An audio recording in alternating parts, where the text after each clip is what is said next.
Ben, what's the Aztec Safety online e-learning website again? Yeah, that would be aztecsafety.com.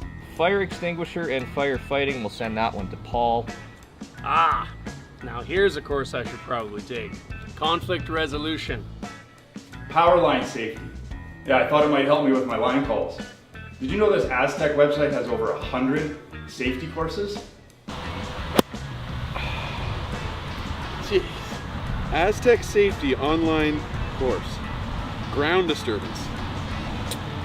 Could have used that a few seconds ago.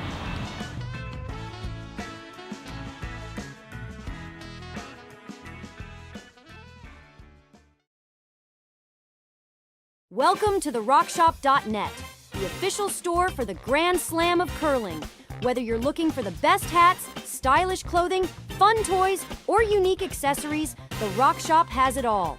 Shop online anytime at therockshop.net for exclusive Grand Slam of curling gear, or come see us in person at your next event. TheRockShop.net, where fans find their favorite curling gear. Hello, curling fans, and welcome to the Martensville Curling Club. It's the Aly Jenkins Memorial Mixed Doubles Spiel here on Curling Stadium and SSN. We have this matchup between Jill and Garret Springer from Regina and Chiaki Matsumura and Yasumasa Tanida from Japan. I'm Dave Schmel. I'm joined by Gord Coppathorne. Connor Sims is spinning the dials in the back. And Gord, we should have a good game here. Matsumura and Tanida are quite the good team, and the Springers are 2-1 thus far. Yeah, it's interesting to see. I would have thought the standings might be a little bit the other way around. A lot of times the import teams are higher, but hey, that's why it's a game and why you got to play them all. Absolutely, Gord. And of the 18 teams in this field, we have 7 of the top 18 teams in the world. That's always exciting. To a nice little small town Saskatchewan, getting the best of the best brings out the fans. So how big of a town is Martensville? I think I've drove past it, so not that big.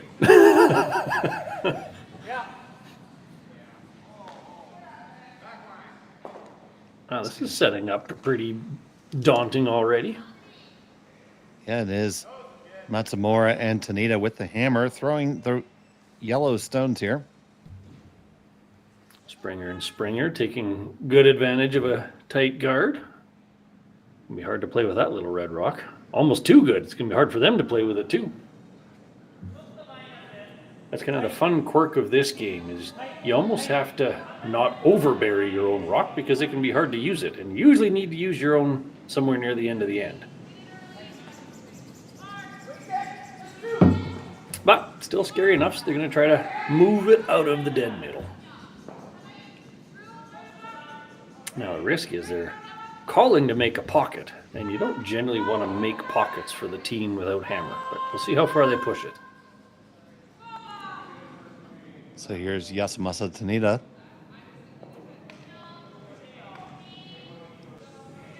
This team is from Nagano. I can't even talk today. That's the one. I only know that from, what was it, the Olympics? Nagano? Yep, and Hokkaido. Nagano, that's what I want to say. I have not made it to Japan yet, on my list.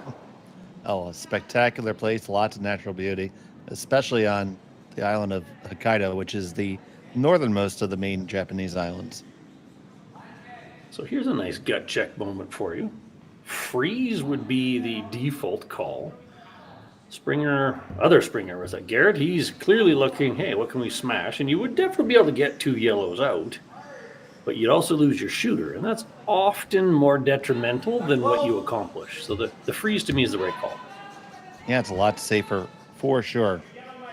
Now, as I mentioned, the Springers are 2-1. They started with a loss to Vermeshlo and Durskin, and then a win over Kalk and McAlpine, and a win also over Nancy Martin and Steve Laycock.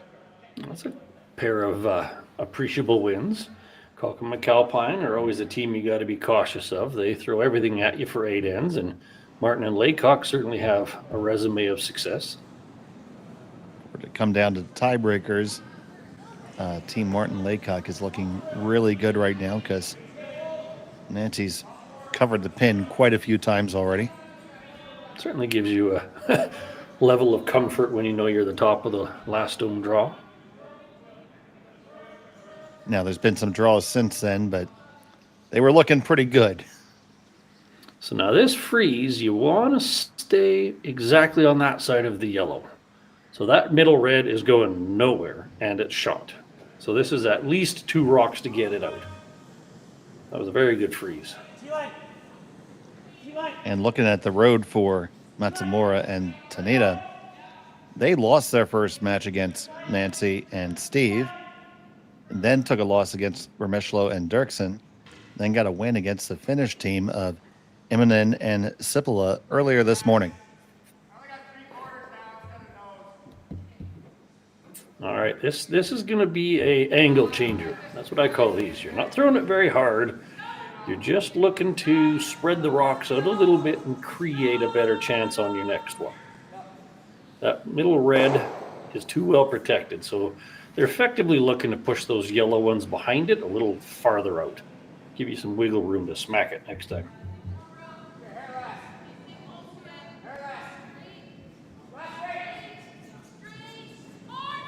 So here it comes from Tanida. Nice controllable weight. I find quite often mixed doubles, you're either throwing things hacked, a boardish to move, or smash the hell out of it. That was not an option in this case with the guard, so call it a strong hack to just rattle the angles. It jiggles it a little bit. That's actually a pretty decent outcome, because if they were to hit that one again, the red would hit the back yellow, which would catch on the back red, and that other middle red would scoot out the side. So that's actually a pretty decent outcome, except for that one red would sit there like a sneaky little duck.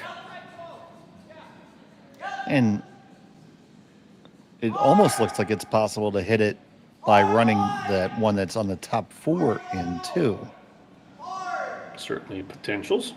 So that gives them the enviable position of they can't guard everything against you right now. So they're currently looking at nose hit on that highest yellow. Because that one would disappear, and one of the back ones would disappear, and you'd probably get that red, yellow, red to be a less straight line. Because right now that yellow one's going nowhere. And just some confirmation from Martensville Curling Club manager James Gordon. Nancy and Steve have had a 6 of 8 LSD of 2.5 centimeters. That is by far the best. Horribly disappointed. What's wrong with perfect zeros? I wonder how many people could throw 8 straight zeros in different matches on different days. I can throw 8 straight zeros. They're just missed shots. All right, so we're looking to, once again, just kind of rearrange everything. Making a bigger pocket at the back would be a nice outcome.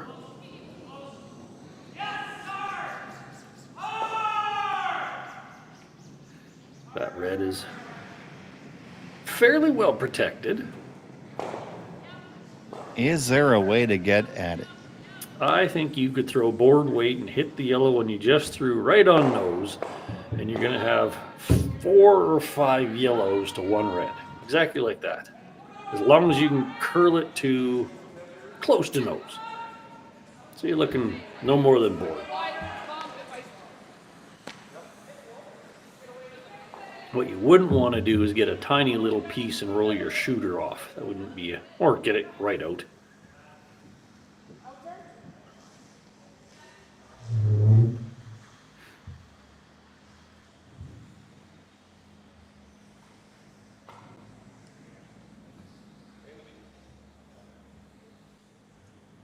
Okay, this looks like throwing the middle one straight back.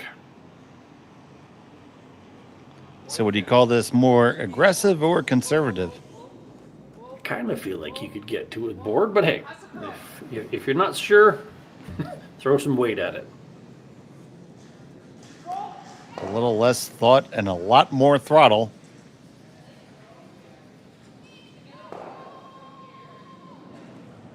Here comes Tanida. So looking for just a tiny bit high side of nose. He's trying to hold the line there. He's going to get it onto the red first. Opens up. Not the worst outcome, Gord. It was also, unfortunately, the wrong way to miss it. If you miss the other way, at least you clear out the front. So you see they're still shot stone Interesting. for the Springers. It's very close. You could actually hit like a quarter of that right red and spin both reds out. So Springer and Springer have to be really careful that they don't leave that just sitting there. Yeah, and that's for a gazillion. Or 4. Freezing the front one, you could corner freeze the front yellow to both protect that slash and kind of sit, what would that be, 5th? A little nudge of it also wouldn't be terrible because you could push that red deeper onto the back yellow, as long as, again, you're hiding that double.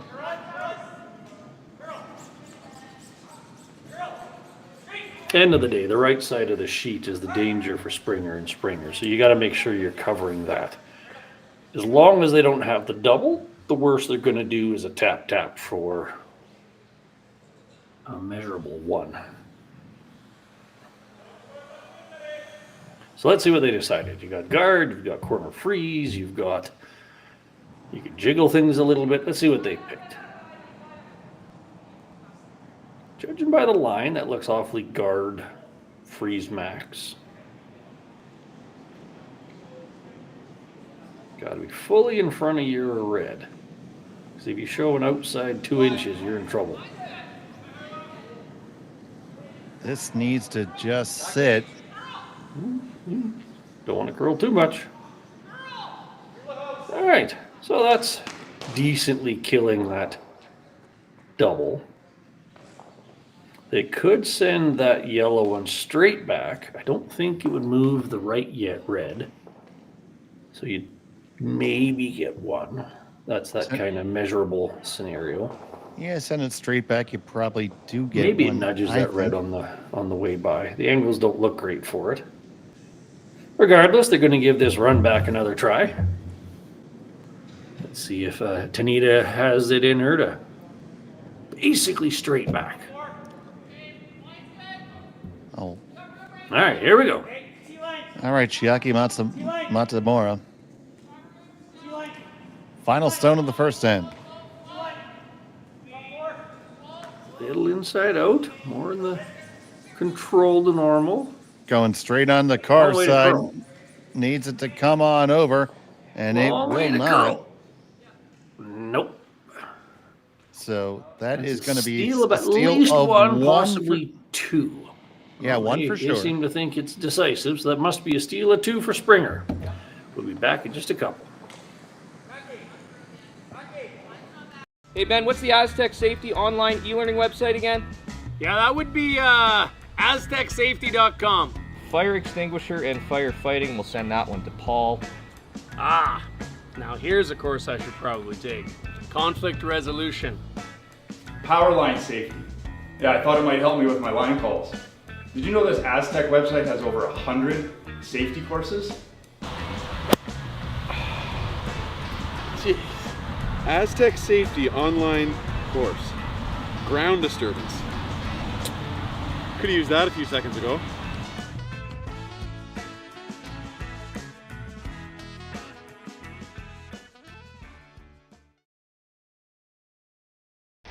The 2025-2026 Grand Slam of Curling schedule is out, with big events happening all over Canada, like the Masters heading to London in September, the Tour Challenge from Nisku this October, the Canadian Open from Saskatchewan in December, and the Players' Championship from Steinbeck coming in January.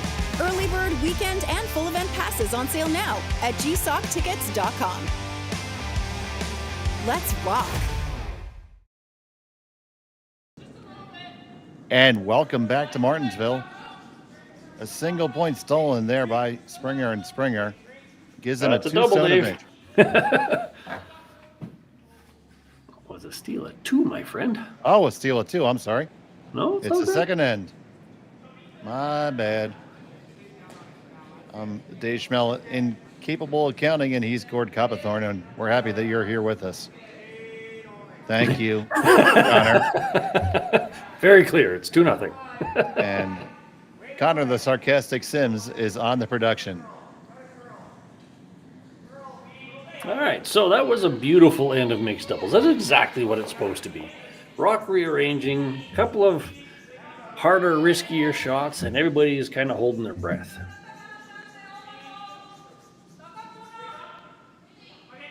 This end is already shaping up to be round 2 of the same game of slaps. 2 beautiful draws down the middle. Game of slaps, that's a new one for me. Taking your turn, smacking each other in the back of the hand. My turn, my turn, my turn, my turn. I always find mixed doubles is such a game of subtle angle changes to really see who's going to blink first. And then suddenly an angle pops out in your favor and you take your shot at the big score. And that's why we see so many games where you think a team's out of it, and all of a sudden you say, whoa, there was 4. You definitely see more 6-enders, which is the perfect score in mixed doubles, than you do 8-enders and 4-man. I mean, so much so that you generally don't even stop to take a picture of it. This is not wrong. As a coach, I've been in participant of 2, and I didn't take a picture of either, so I'll roll with you on that. That's fair. All right, so, uh-oh. Just a little bit too far. That's going to slide on back. And that also put that yellow into a happier angle on the red. That back yellow is not going anywhere at the moment. So Tanida is kind of saying on the inside of the yellow, but that's actually a dangerous idea. That gives them a way to kick out both yellows without touching any of the reds. Considering they have hammer, I could even see something like back 8 on that red. Nudge it over a little and spill your yellow towards the other one. This is a way to sit 2, but you're giving an opportunity to the springers that you probably don't need to.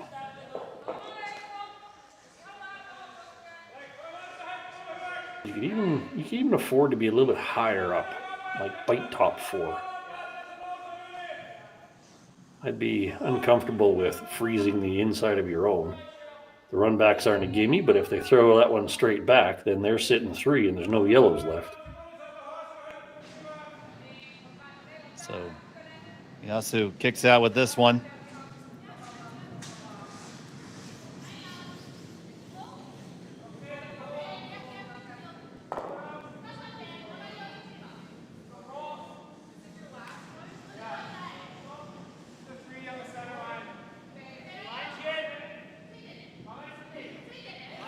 Well, they seem to be happy with the line.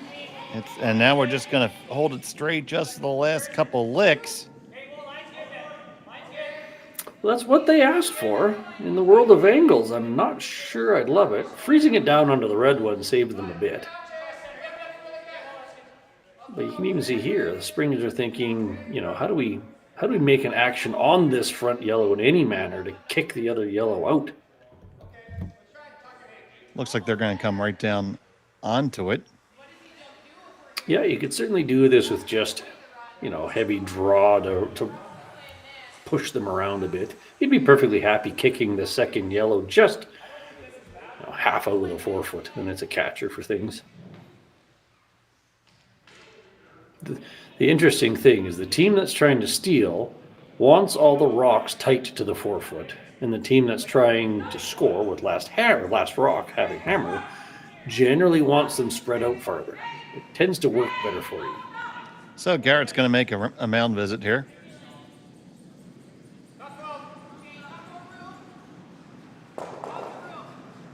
That's his first of the game. He has 5 remaining. And who's counting? Looks like he's thinking sort of similar. Is there a way to do this with some weight? Which, of course, would have to be the run back. Once again, thank you everybody so much for tuning in. If you haven't subscribed to Curling Zone yet, please do. We'd really appreciate it.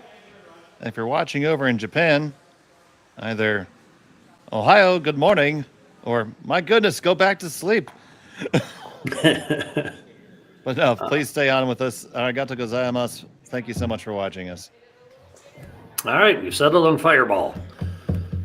Peel down the middle.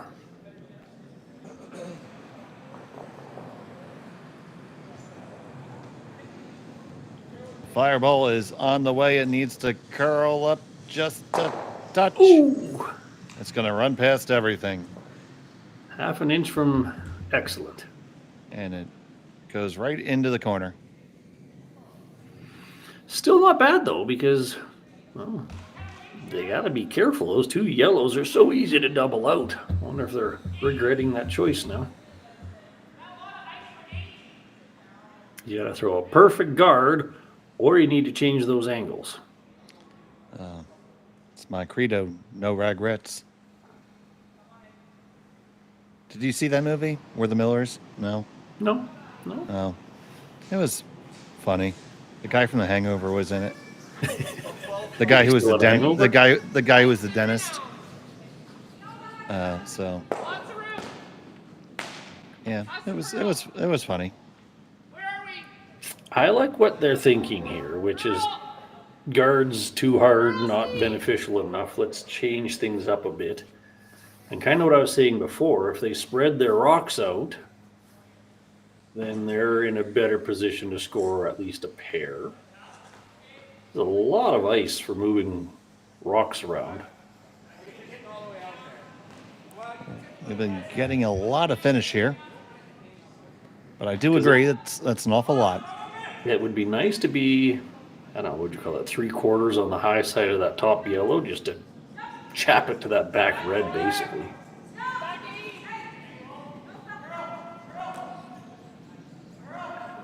Another little fascinating aspect, neither of them has the sweeper at the home end with them. You don't need to have somebody in the house holding the broom, but each team has their preferences. Well, it is a sure thing that line calling is better from the house. Correct. All right, they settled on guard after all that. It's a well thrown guard at that. Absolutely brilliant. Springer squared is probably going to do the same thing because the benefit is really high. The only difference, of course, is it's now a yellow rock instead of a red one.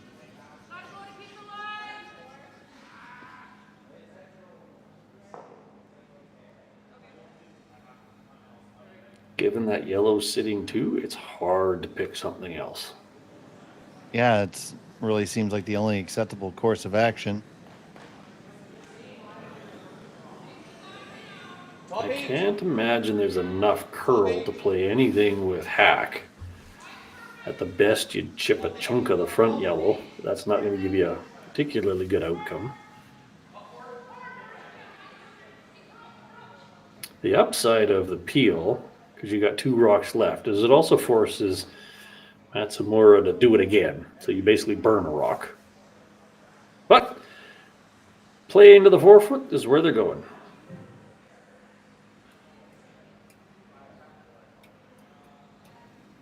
So this side here, you'd basically do yellow into the yellow and push it to the back 4-ish 8. And hopefully you don't roll off. You could do it the other side and push the yellow over by your other red. Also an option. So the stone on the way from Garret Springer. Last one for him in the second end. 3rd of 3.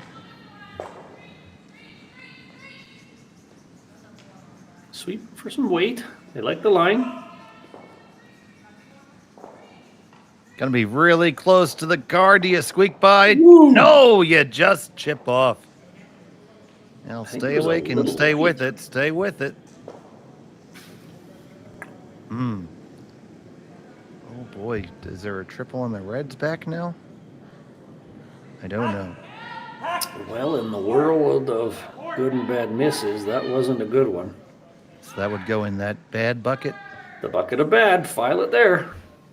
Oh, they got by, even frozen to the front when you had something to work with. They were still sitting too, but you had something to work with. That's bad news.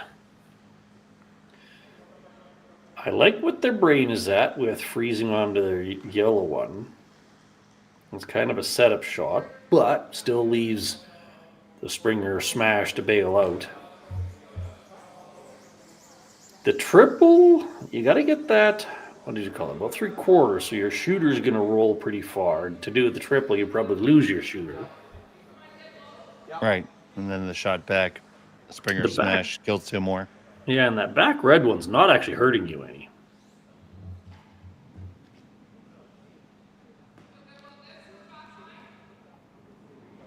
So definitely some consideration here.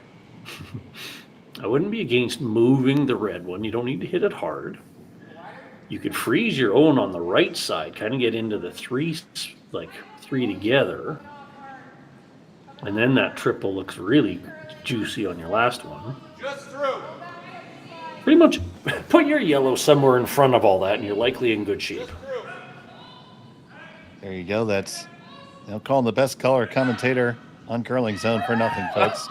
You've got a target of about 4 feet wide and a foot deep. Throw it in there somewhere. We have 3 other games going on right now, and we'll give you score updates as they come in. But we do have Martin Laycock versus Kalkin McAlpine. The Langs against Dahmen and Van Amsterdam. Yep, the other one. And it's Remeshlo and Dirksen versus Immonen and Sipila. Well, I like this. You want to be high side on your own. Even a tiny little tap wouldn't hurt you.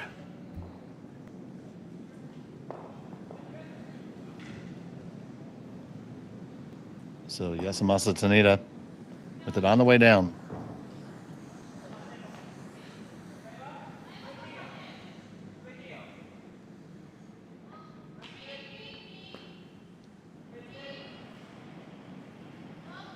Like Just looking to lock on in. They both like it. Past the guard, no problem. It's going to settle on in, snuggle in, and get on her blankie. That is a real nice spot for that. Technically, the red, you don't need the triple. Technically, the red double is still there. You could do that again and score 3 for sure. So yellow's in happy place.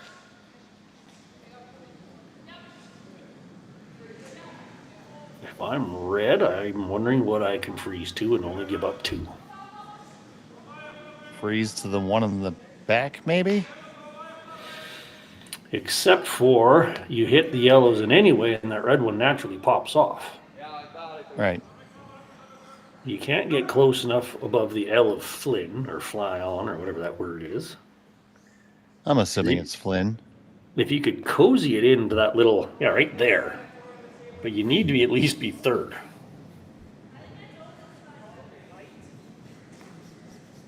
Could you throw back 8 on that front yellow and spin it out to the edge somewhere? Could you be, I don't know, a little less cozy and move that stone like they're indicating? That's what I'm debating is do you kind of bounce off your own or do you bounce off the front one? I think that's what the Springer's like. Yeah, it's kind of looking like hit yours almost flush and just slide sideways into that sort of pocket. And you could even nudge that yellow one up and over. That'd be good. So then you're basically saying you've got 2. That's all you've got. We'll call it the hip pocket. There you go. Smoke your own and cozy into the hip pocket. And nobody has a clue what we just said. I don't see a lot of choices. You're basically doing this as basically a double between yours and that front yellow and stay frozen.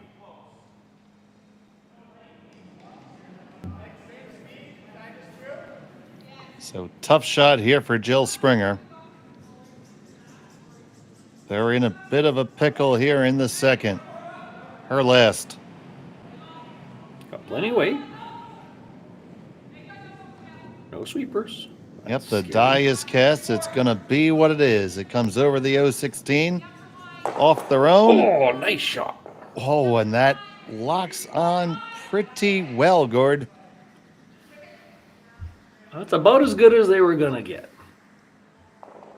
So now, do you try something daring, which probably wouldn't work out for the 3, or do you just scooch that yellow up a tiny bit? There's room for it.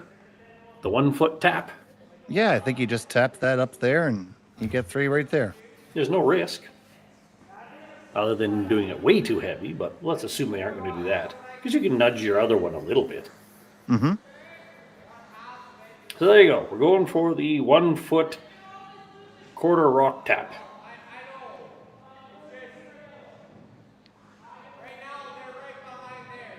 This was a beautiful example of how a run back can be a savior or a horrible thing.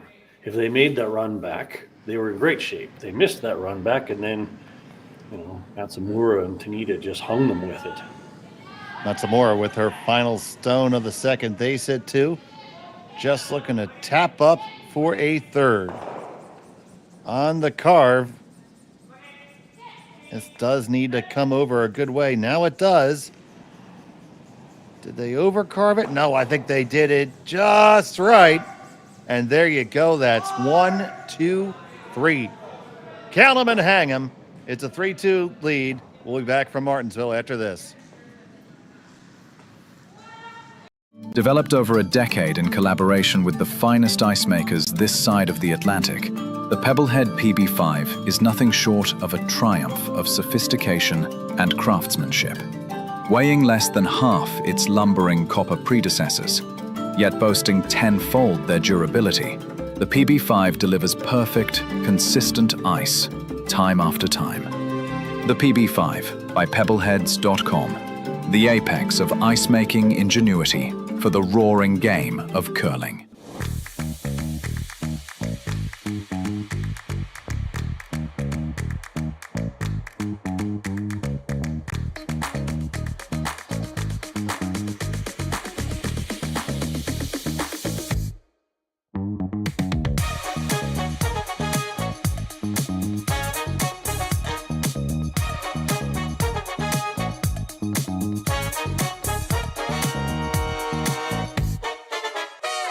For over 20 years, the Sandra Schmirler Foundation has granted more than $9 million to hospitals across Canada for life-saving equipment for premature and critically ill babies.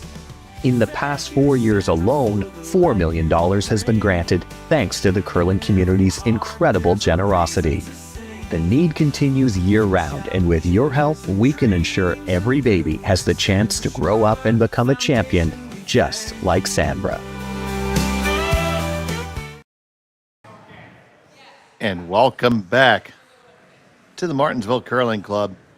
It's the Aly Jenkins Memorial Mixed Doubles here on Curling Stadium. It was a big 3 for Matsumura and Tanida, and it was because of this shot, Gord. This was exactly as they scripted it. You needed the right weight, and you had about half a rock to hit. Whisker heavy, but that was the safe side. Nice manage. They got up and followed the rock. They actually got it a hair thicker than I thought they would, but didn't matter. They had catchers. So brilliant shot for a squeaky little 3.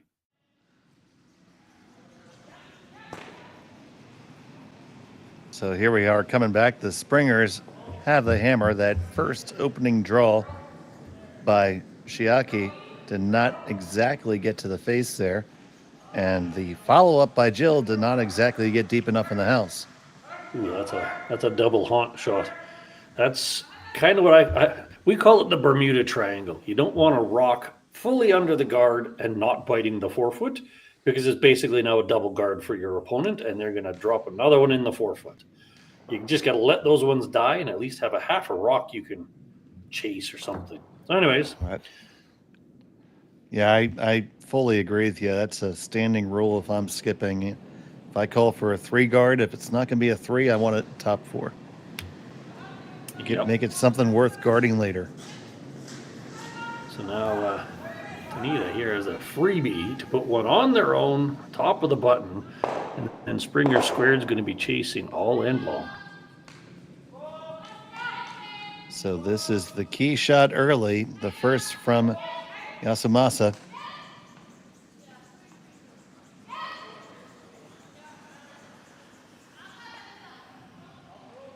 He might have given it back. And that is gonna chunk off of that. Now, Blink. not horrible for them, because that's not aimed at the forefoot. And they're sitting on almost the pin. So they got away with a mistake, but it wasn't ideal by any means. And we assure you that it is actually the Springer's turn. It's just that one camera's frozen. There we go. There's Garret ready to go. All right, so now they're looking to freeze on the inside of this, and that's going to set them up good for a 2. Capitalize on that. Oops.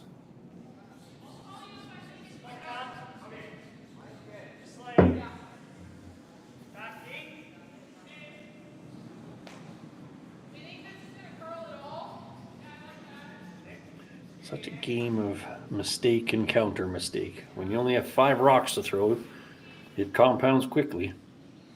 There's a good wide shot at the beautiful facility here in Martensville.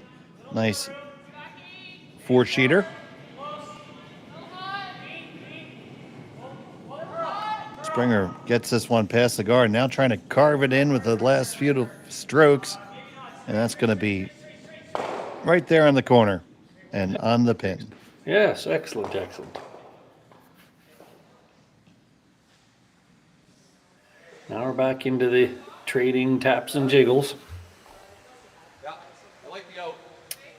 There's enough curl here, you can get to nose. If you could push that back 2 feet, that's a pretty good spot to be. We should get Jello to sponsor it so it could jiggle. Wiggle and jiggle? Mm-hmm.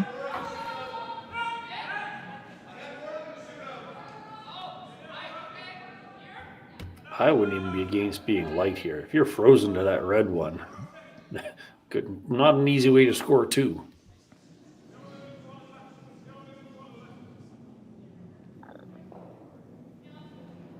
So Tanida.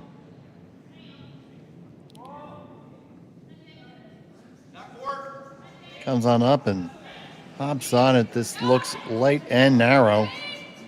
That's what he did with his last one. This is going to be very close to the second guard. It's going to come in contact with it and nestle in there into the 8-foot. So how do you make that oops into a oh yeah? In terms of the Springers or? The Springers, yeah. Well, it's a bit ballsy, but you could play the yellow, red, yellow, and you'd be sitting 4. Even if you just straight back with it, you're sitting 1, 3, 4, 5. I don't think there's enough room to go between them. The one camera looks like you could, but I don't think you need to. So I would hit that one, knows it's fine, clip the red on the way by, you're almost cashing your check.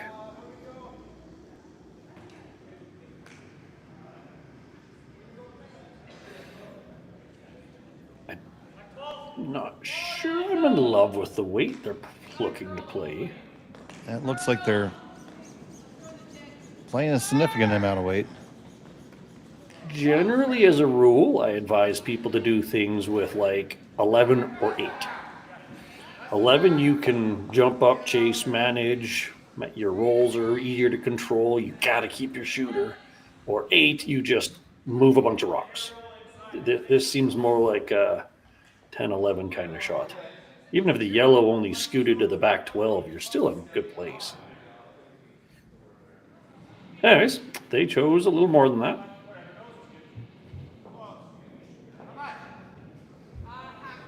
So Garret Springer looking to put himself in a very good place. Just a heavy clean. Jill watching the line, still watching it. Still just cleaning it. Now we're just going to let it go. Coming. Oh. Oh. Missed it by the hair of a chin by a peach fuzz. Oh, they threw a weight they were comfortable with. They knew how to read it. He was ready. They thought they had didn't it. want to roll out. Rolling out would have been bad, but man, this is just almost painful to watch. We're talking a quarter inch. Oy vey. I was getting all ready to say, and there's a beautifully made shot. Still good. You're sitting. It's still good. But that's not bad. You had the taste of the candy, and you got a carrot stick. Oh well. Moving on. This is celery. Celery's worse. Well, that's why it wasn't bad. It was a carrot. You still got a carrot. You didn't get, a lump of coal. Anyways, okay. Focusing. This looks like they're scooting through that port, which is not a big port, but if you get through and nudge the red, that's a good shot.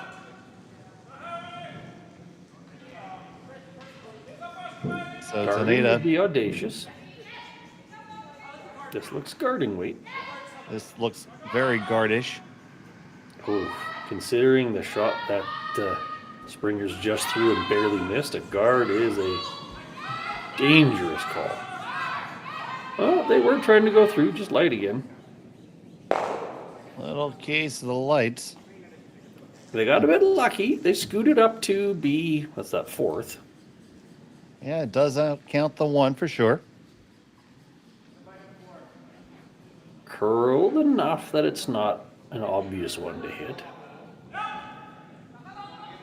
I'm picturing that. Yep, just bump, bump, bump.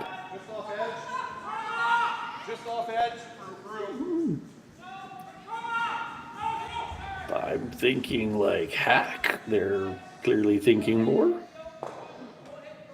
I like hack here because even if you kind of miss it, good things come out of it. You can rub off the back of the yellow. You can just jiggle things around. I would be remiss to see anything more than the board might scare me. As long as you rub it the right way. That's more ice, so they're definitely throwing less weight. Yeah, board adjacent. I just find a lot of cases people get so fixated on taking the opponent's rock out when that's not the necessary outcome. It just needs to get to the 8 foot. But anyways, it's a comfort shot. Pick the weight you're comfortable throwing. So Garret Springer.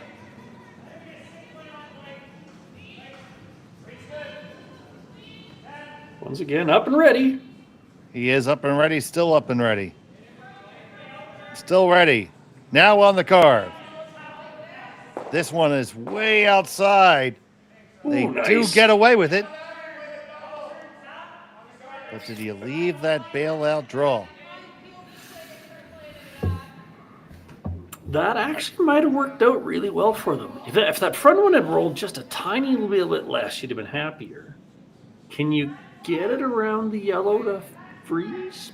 I think you can. I think that's the best shot in the sheet to make. They're looking at the tap, but I don't think that's easier. Heavy. We go by?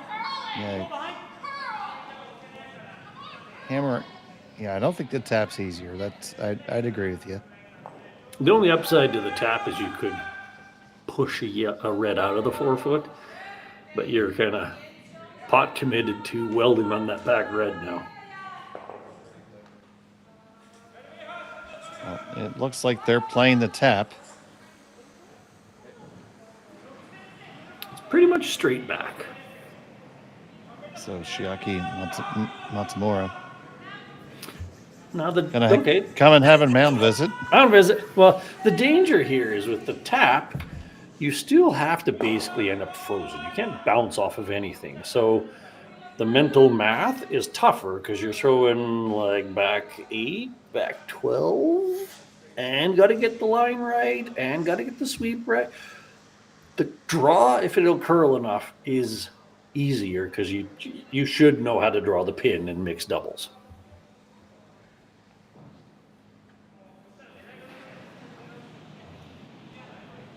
Even if you ended up just a full rock in the 4 foot, it's going to be hard to do anything against it. That is their second mound visit. Back button. But in very important time, so if there was a time to talk about it, this is it. Seems a bit of he likes tap, she likes draw. And in this scenario, it's what is the thrower most comfortable with? But they're sticking with the tap. Yep. I thought he's going to crab walk one more step out there.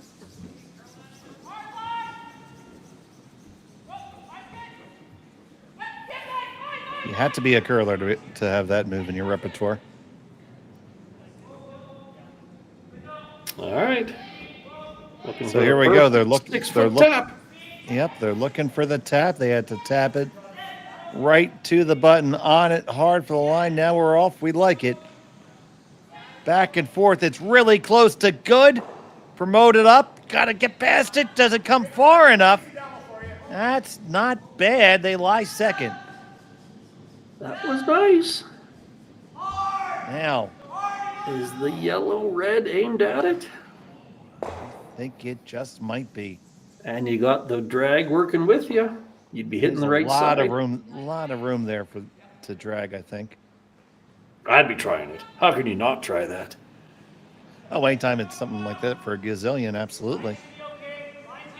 Now, you don't want to overhit it because you'll take away some of the drag. You also want a little bit curl to work with you. But yeah, hit about a half of that front yellow. The drag will pull the red to the, as we're looking at it, right.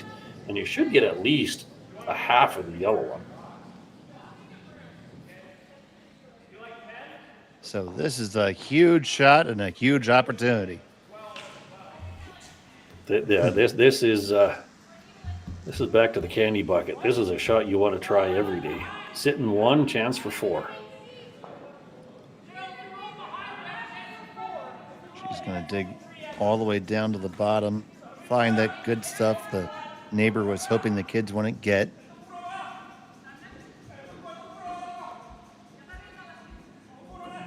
Final stone of the third. Looking to throw this little drag shot for 4. It's out there. It is way out there. It does need to come over. It's coming up. Will it come up enough? It's going to be close. It gets it moving the right way. Oh, but not far enough. And it's only a single point for the Springers. We're all tied up after 3. We'll be back from Martensville after this here on Curling Stadium. Hey, Ben, what's the Aztec Safety online e-learning website again? Yeah, that would be aztecsafety.com. Fire extinguisher and firefighting. We'll send that one to Paul. Now here's a course I should probably take. Conflict resolution. Power line safety. Yeah, I thought it might help me with my line calls. Did you know this Aztec website has over 100 safety courses? Jeez. Aztec Safety online course. Ground disturbance. Could have used that a few seconds ago.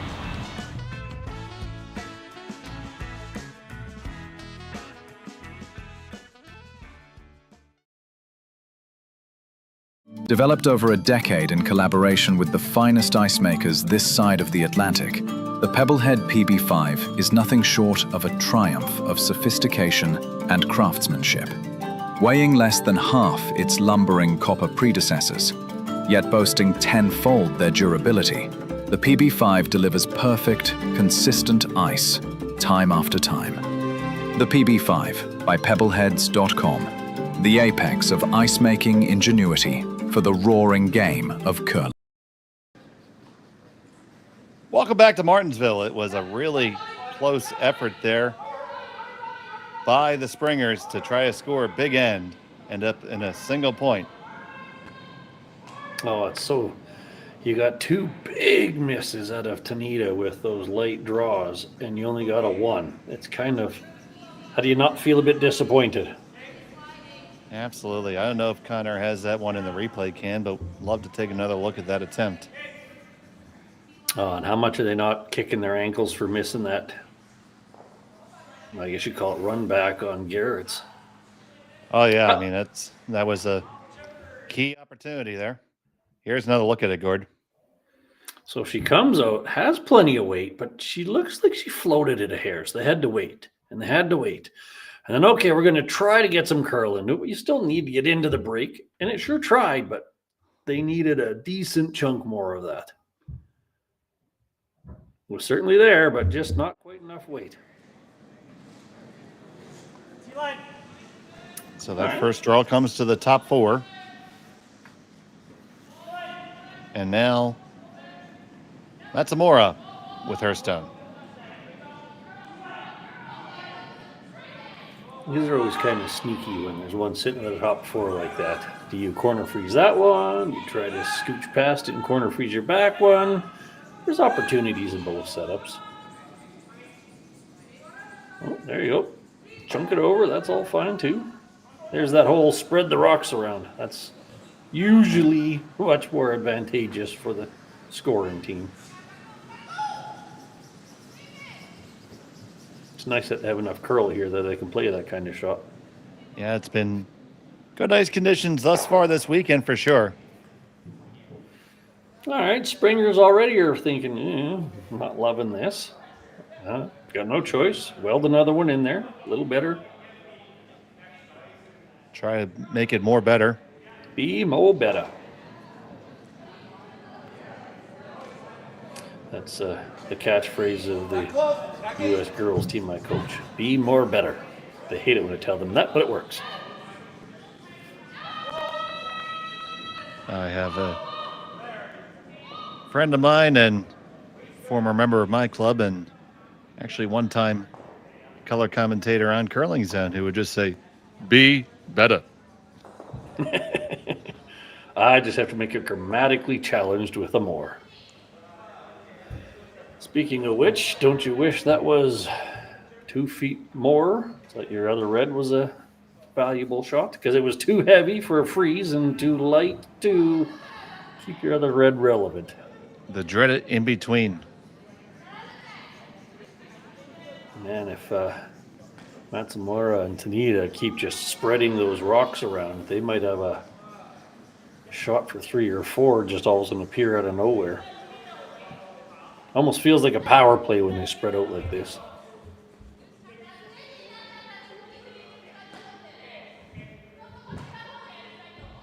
Don't know how much I like the freeze.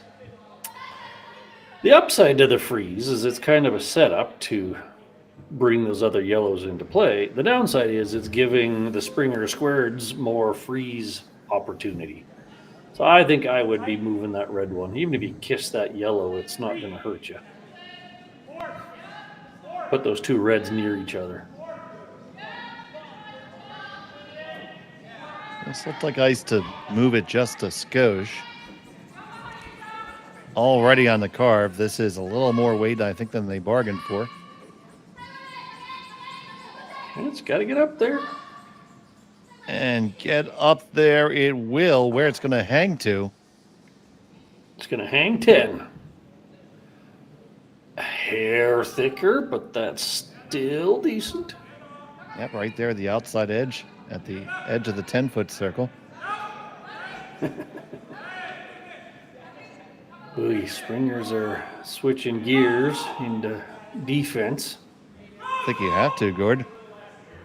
Well, you are sitting 3rd, so you could freeze the back one again. Hit and roll's fine. You could even get a double on the back ones. That would be good. Yeah, this is one of those gut checks because you could put a red in that red-yellow clunk in the back there, and it's not going to go anywhere. Fair. Do we care about the shooter? It's probably never coming into play with yeah, but So here's Garret. He hops up on his stone right away. It's like a 9 or firm. Skid it just a little bit in the beginning, it looks like. Now he's more happy with it. Too thin would be the danger here.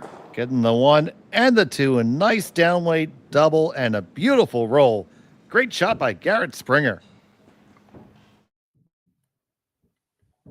So here you go. The defense is what it is. They're going for the double, the roll or the double, preferably both. And he pretty much nails them both. Good teamwork on the line call. Again, too thin would have been the danger. So bang, bang, 2 in the corner. Rolled just about a half rock too far, but really quite a decent shot there. Does he get to get a piece of candy for that? Better than a carrot stick. Except for you've left them bang and flop better, and it'll move a red one back. So they'll be sitting 1 and 3, both under the guard. That's the only downside of having rolled a little too far. So the stone on the way from Tanida. And he's on his own right for line off the jump. This one's all about the roll. You don't really care about what happens in the back. Squeezes past the guard. Gonna pop and flop, dead bisecting the center line. Brilliant shot. That's where Garret wanted to be. The double was nice, but that's where he wanted to be with the roll. Now they are again thinking run back might be the savior. They might chunk it out the way, what was that? Matsumura did that on her first? Maybe it was Tanida's. Anyways, that kind of just punch it back. The downside is you punch it back and you're still leaving all your reds on one side of the house. But that rock's so good, you got to move it. You see Chiaki getting ready for the 4th end there. Gunning for the snack. What did we pack today? Baby Bills and pepperoni sticks? Orange slices? Carrot sticks? Waiting for the Gatorade promo to pop up. This end brought to you by Gatorade. It wasn't, but that's what I'm waiting for. And and you can send that email to info@curlingzone.com for more advertising information. So I don't know if they settled on corner freeze it or push it. Either of them have merit. I'll read a live read for anybody who's willing to give us money, Gord. We'll even persuade them with a few teaser calls. So this looks kind of corner freeze, which is funny because they switched to defensive hitting on the last one, and now they're back to freezing their way out of trouble. So they could have just frozen the last one. Won't go there. This is...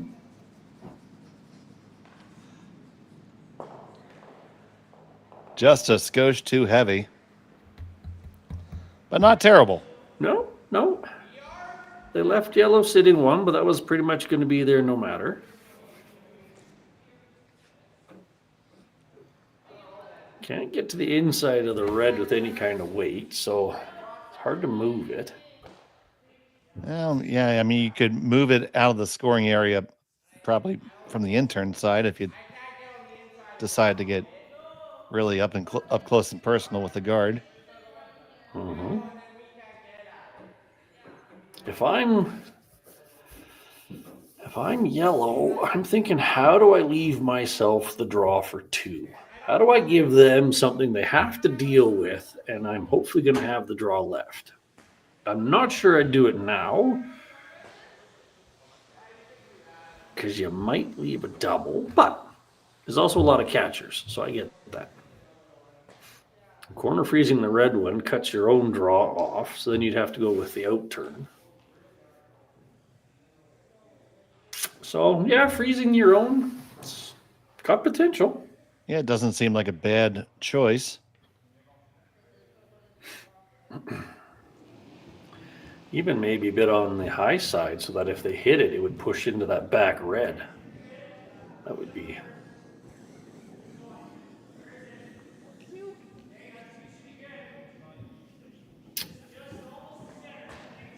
Yeah, I get this. I'm okay with this. Because even if springers play on it, you're going to be sitting at least one. That was the king crab walkover there by Chiaki.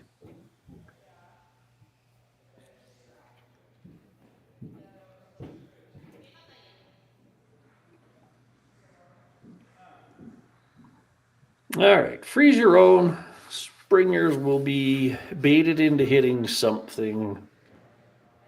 And then maybe you got a shot for 3, but probably 2. Step 1, let's throw this freeze.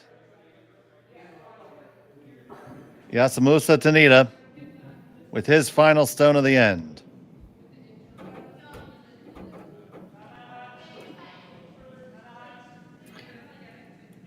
Still, yeah, nose-ish. Somewhere nose-ish. Freeze them up. On this hard for the line, it's curling hard. They Uh-oh. are going to just get past the guard. It's a lot of weight, though. They still lie, too. That was a bit toasty.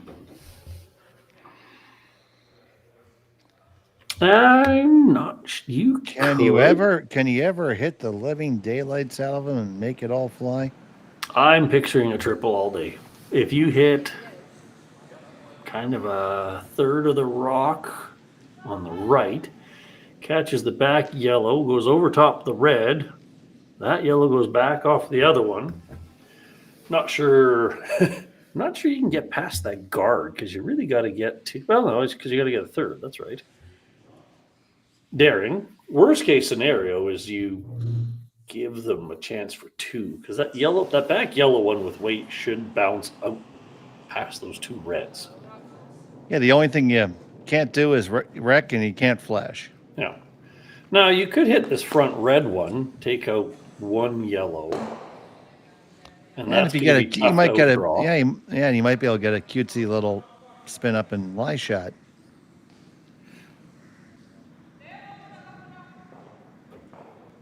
The triple is a better outcome. The short raise to take the front yellow out is safer. Probably easier, too. Yeah. And then your shooter would be buried high on the center line, cutting off the draw.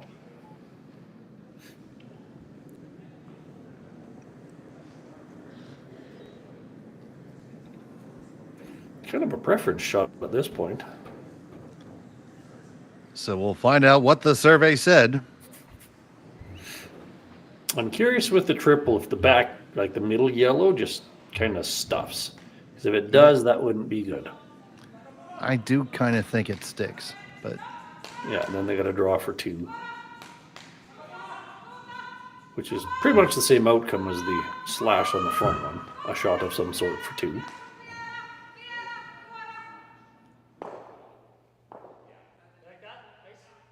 Let's see which turn they pick, then we'll know. Kind of looks like they're going to play the out turn, so I'm picturing red into the yellow. Leave it on the center line. So here we go. Jill Springer with her final rock of end number 4.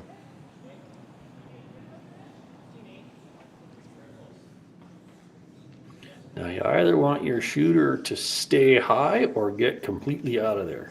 Depends where you're making this contact.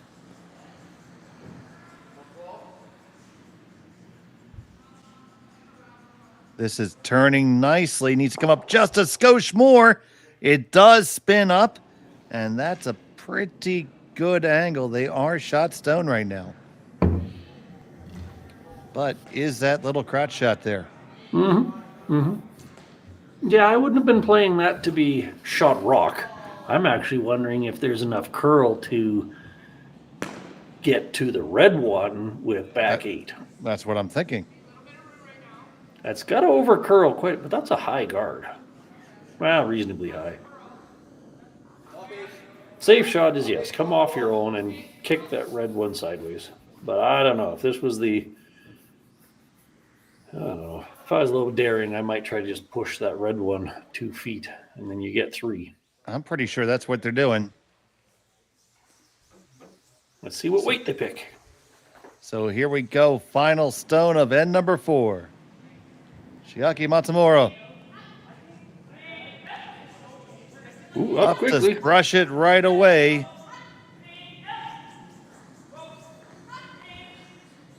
Looks like they're just looking to play off their own. Nope, they're past the guard. Can they get to the red? Can they get to it? They get to it, and they're going to get 2. So nice shot, great outcome. They take a 2-stone lead after 4. The Springers will have the hammer in 5 when we come back from Martensville after this. For over 20 years, the Sandra Schmirler Foundation has granted more than $9 million to hospitals across Canada for life-saving equipment for premature and critically ill babies. In the past 4 years alone, $4 million has been granted thanks to the curling community's incredible generosity. The need continues year-round, and with your help, we can ensure every baby has the chance to grow up and become a champion, just like Sandra.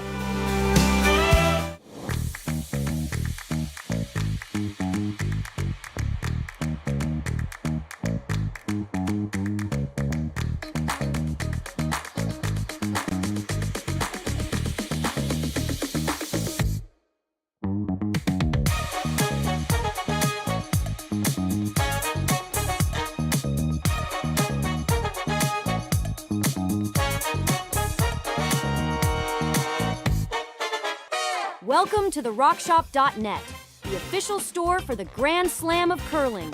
Whether you're looking for the best hats, stylish clothing, fun toys, or unique accessories, the Rock Shop has it all. Shop online anytime at the RockShop.net for exclusive Grand Slam of curling gear, or come see us in person at your next event. The RockShop.net, where fans find their favorite curling gear. And welcome back to Martensville. It was a 2-ender for the team from Japan. And you see that opening draw there. Comes back and taps the Springer Stone back just a skosh. They trail by 2 here in end number 5 at the Aly Jenkins Mixed Double Memorial. Dave Schmel and Gord Copperthorne with you. Connor Sims turning the dials, making the magic happen. In just a minute, we'll take a look around the barn and give you an update on some of our other games. Well, we're off to a pretty standard start.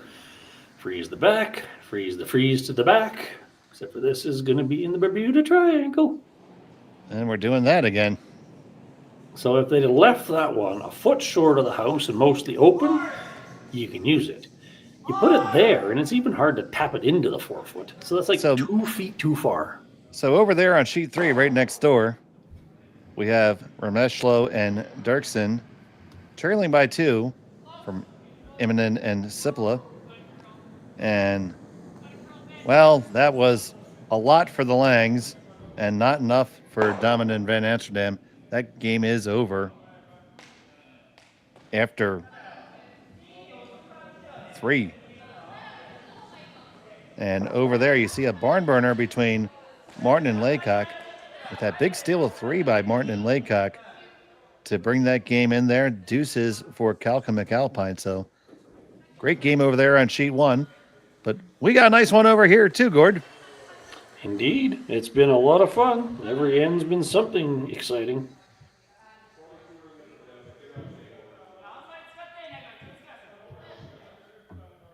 All right, so they got a freebie. Springer and Springer gave them that quasi double guard. So now again, let's try to put this on our own in the button. He puts on his welding helmet, gets out the torch. Maybe a little bit of Gorilla Glue.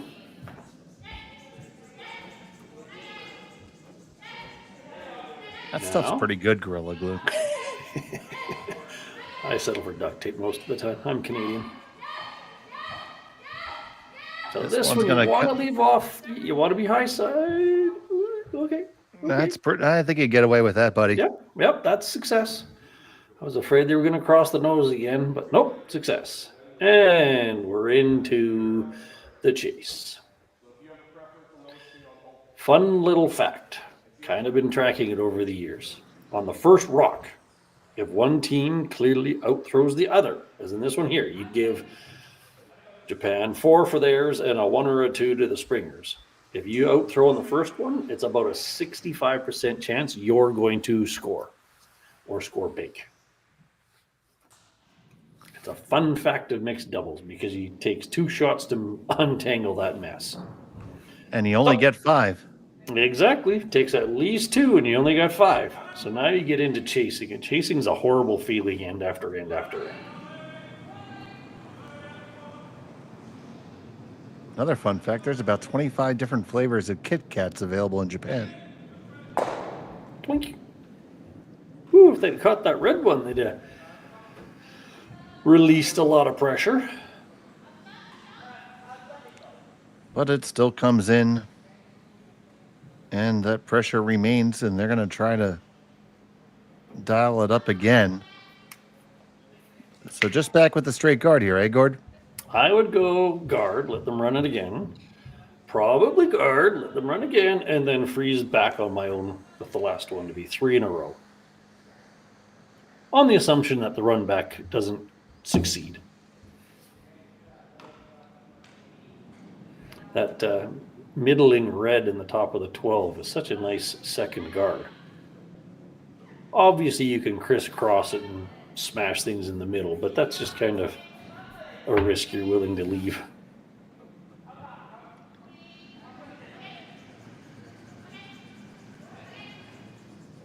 I question if Springer Squared is willing to say, let's just start playing in the 4-foot.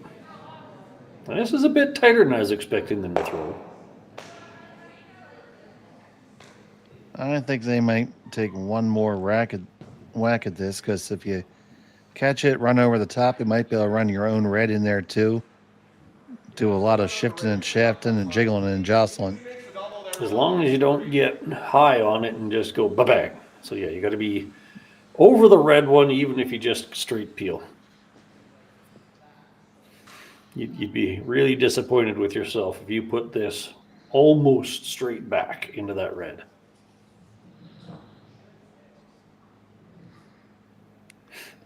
So Garret needs to come up with a big shot here to interested parties there in the lounge. He's definitely not going to hit it thick. Bang, bang, onto it, scatter him. And a tactical nuclear weapon just went off on sheet 4. Fireball. All right, here we go. Japan, a little too close together with those two. So Springer, Garret with the heater down the middle. I thought it was a little wide, but it comes up nicely. Bang, bang, kadunk. 2 yellows in the corner and nothing in the middle.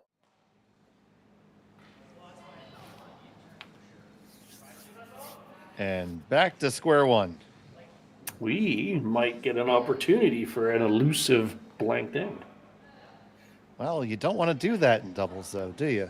No, but it still happens from time to time, and it's entertaining. So now, Japan's probably saying, let's just force them one. This is no longer even remotely a stealable situation. Just play the big split. You might get tempted into the guard, but then they're just possibly going to freeze your own, and now they're using your guard. So, yep. Split the house, force one. That's where my brain's at. And to your point, a blanked end is a bad thing because they would switch hammers. So Springers have no interest in a blank. It's a fun rule of mixed doubles that sometimes wish would make its way to other levels of the game, but yes. Then I think after this, we might see Matsumura and Tanida engage the power play. It's the right time of the game. 6th end is typically where you see one of them played.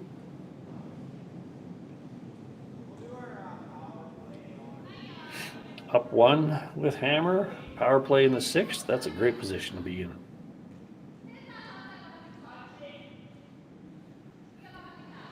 So just looking to put a lot of green between these. Looking a little greasy here. It's got to stop. It's going to settle. So you just try to play the freeze here, right? Or hit and roll in front of the yellow. One of the two. Freeze is good. You want to be center line side so that if they hit it, it may catch on that other yellow.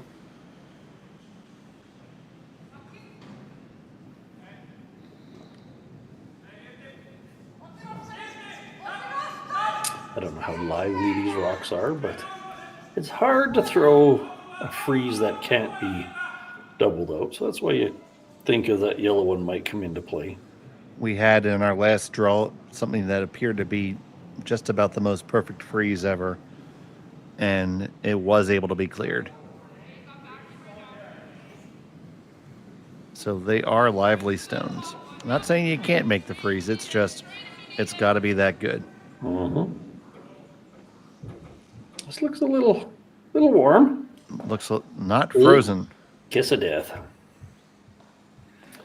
Rolling off of a freeze. Kiss of death. The opponents have the choice to do whatever they want to, and it's usually very detrimental to you.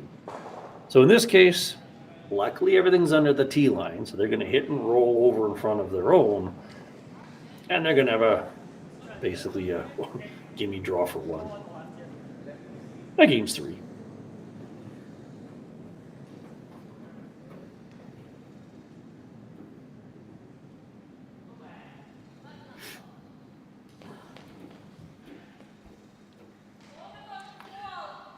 All right, yeah, hit and roll anywhere to anywhere. Heck, you could even roll out and it really wouldn't change the outcome.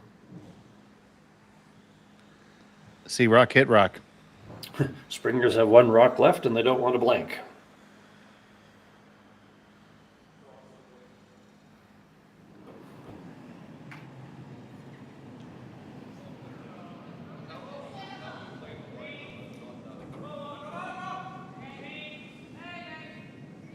Nothing fancy here.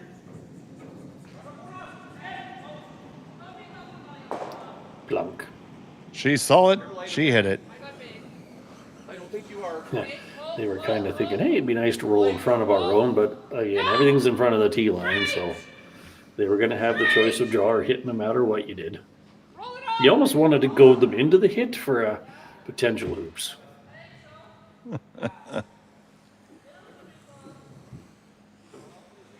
So it looks like they want to hit for it.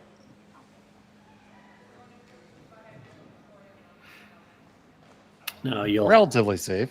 You'll almost always hear someone go, oh, if you can't make the draw, you shouldn't be skipping. And I don't disagree with that. But at the same time, you got to pick whichever one's your comfort. And, you know, Jill's thrown quite a few hits in the last few ends. So now, to be maybe fair, draw is not exactly a gimme at this point. Yeah, and the average age of the person that says that the curling club is deceased.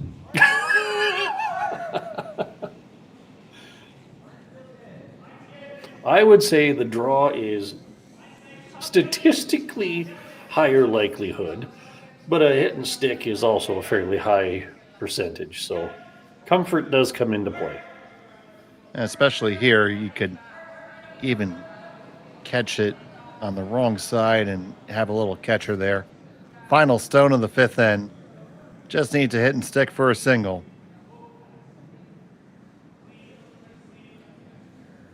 Coming up. Looks just fine. Going to use the catcher. There it is. 1 point on the board for red. It's 5-4 after 5. We'll be back from Martensville here on Curling Stadium. Hey Ben, what's the Aztec Safety online e-learning website again? Yeah, that would be aztecsafety.com.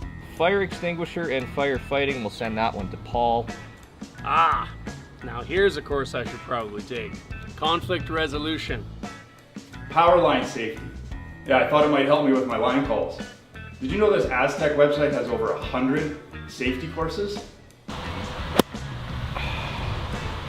Jeez. Aztec Safety online course. Ground disturbance. Could have used that a few seconds ago.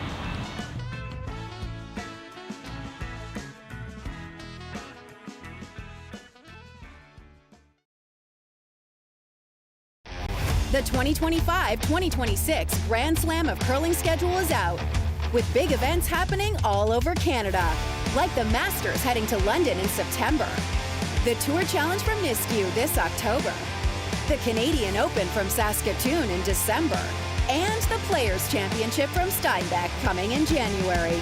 Early bird weekend and full event passes on sale now at gsocktickets.com. Let's rock.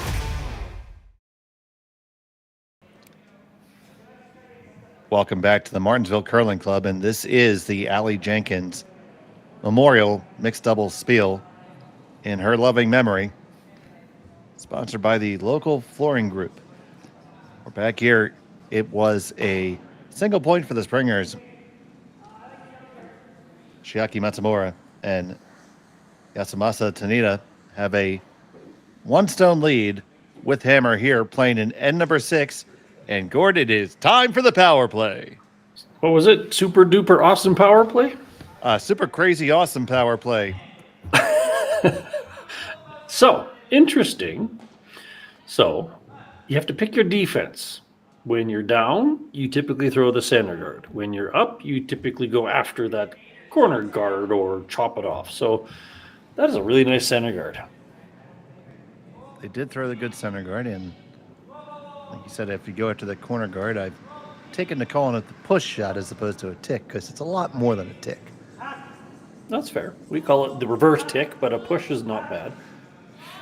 Now, the defense to this is either split it off or go behind it. That's a pretty good shot there. They chose the split. Now they throw the guard again, and it kind of starts to make a bit of a mess. So this actually kind of has the feel of plus or minus one at the moment. That was such a great center guard. Mm-hmm. Let's do it again. And sooner or later, then they can just start ripping things off. But I don't know. This point of the end, really early, kind of feels like a plus or minus one. And I definitely would say the Springers would be happy with forcing one. Yeah, we have a coach at our club, Wayne Anderson. He, just like you're evaluating the mixed doubles game, he does it for the 4-player game after the second throw. He says he can usually predict the score at that point, just based on the plus minus. This is going to be a fine guard, not a Springer. If it comes in a skosh heavy. Not a bad spot. Yeah, you think so? Yeah, that's an oops. Okay. Because any kind of a hit puts another yellow in the house. Doesn't give you any opportunity to play behind anything. Yeah, that's. I'd have been happy with 2 feet over the hog line over that. Okay, we'll give him a carrot. I was going to say that's a bad bucket shot. Even if they could have got it underneath the other red, maybe you could have coaxed some work out of it. But no, that's them hitting and rolling, adding to their pile of yellows and proving me wrong on the plus or minus one. Oh, well, we can't do that.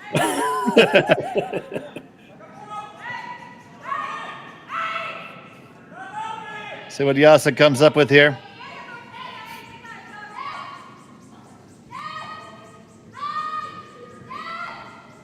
Looking to roll anything out of the middle. You don't want clutter in the middle. Well, it's pretty nice shot. It's out of the middle, absolutely. Now, this might be a good time, and looks like they may be keyed up to make them all fly. Smash your way out of it.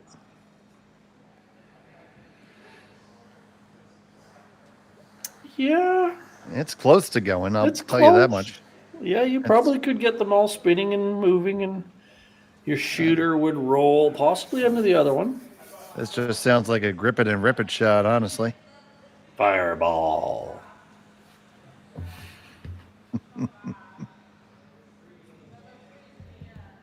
He's enjoyed throwing this kind of weight, and he's been pretty accurate. So, yeah, you could see 3 yellows in the corner, and you could even stack your 2 reds. That would make you feel pretty good. That would be a bonus. That would be the cherry on top. We'll let him have the ice cream, too. When you get 2 outcomes from 1 shot, that's awesome bucket.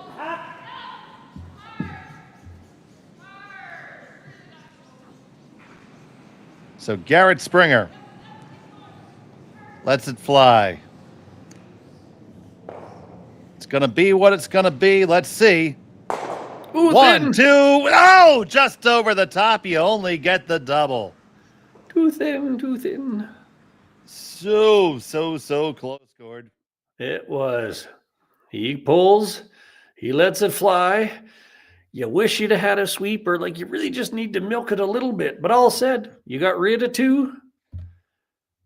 Oh, you would have loved to get a roll too, but ooh, bang, bang, squeaky, squeaky. Yeah, just a hair more curl, and you were getting a lot of good outcomes. But still, 2 yellows in the corner. That is a good outcome, and they're lining up this long guy here. It's interesting. My gut feeling would have been just to play hit and roll under that red corner. This is certainly makeable, but that higher one's not the danger rock at this point.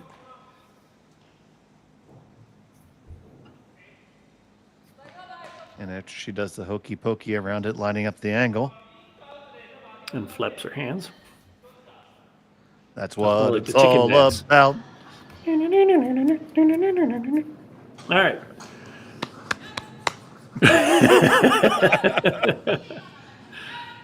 Fairly routine double. If you make it, you're sitting 2. Leave him a double back. I think I would take a little tiny risk here and play the hit and roll under the corner. This just kind of smells like being forced. So Tanida trying to hold it out there. It's going to be really close. Looks a little too thin. Yes, it is. And it slides under. That was kind of the risk, because we weren't even sure if red was shot or not. If red is shot, now you just kind of split the house or whatever, and you're doing that same kind of force back. You could draw under everything. You could split the house. I think they do believe that they're shot.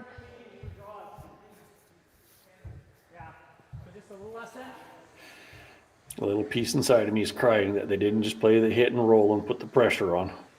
But that's in the past. Yep, we move on now. And that'd be a huge win for Springer Squared to get a force on their opponent's power play. It's not the super awesome power play. Super great. Yeah, it's now. That is the moderately disappointing power play in that case. Yes. So as long as this stays first or second, they're pretty much cementing a force. Yeah, if you're forced, I mean, you still scored, but it was unsatisfying. 6-4 lead, 2 ends to go. You're still in Not control. bad.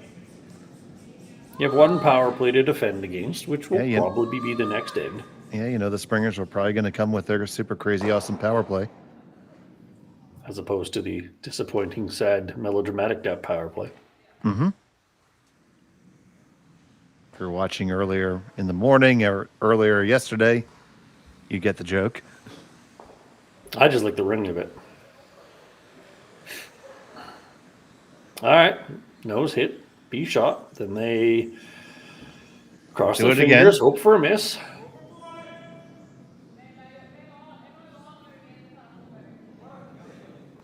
You have to be shot here. That's kind of the point. That's a mustard shot. Yep. No mayonnaise there. It's mustard. Which is fitting, throwing yellow rocks.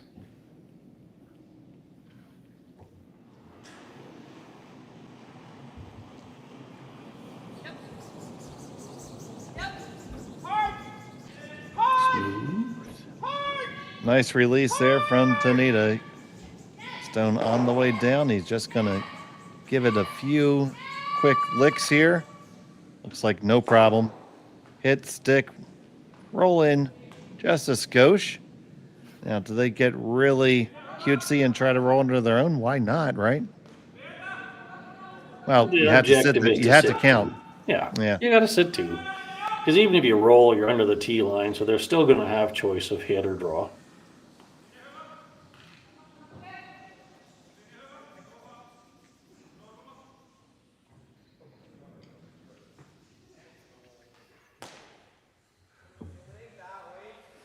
This is no need to waste time overthinking it. Hit yellow thing. Throw some ketchup at the mustard.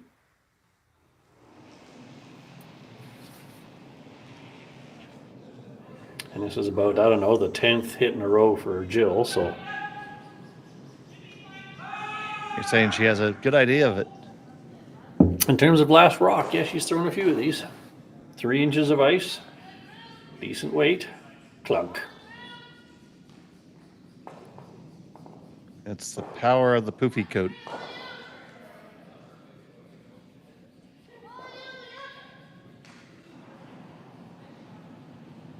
Her last in the 6th.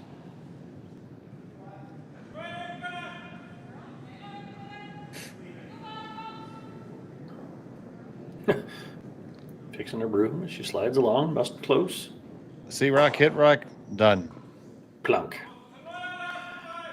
You could technically take on the double. I don't think anybody would be daring enough to do that at this point, especially when you're already up 1.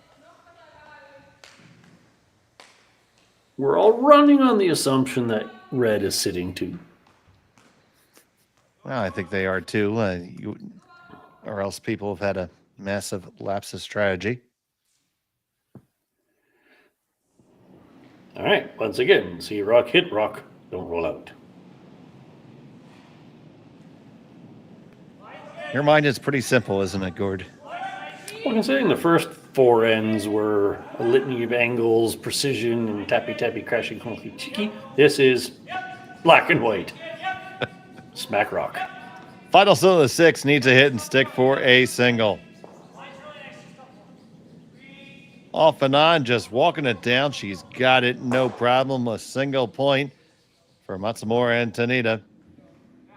Oh, they do want the measure. Okay, so we'll hang around for that. Intern.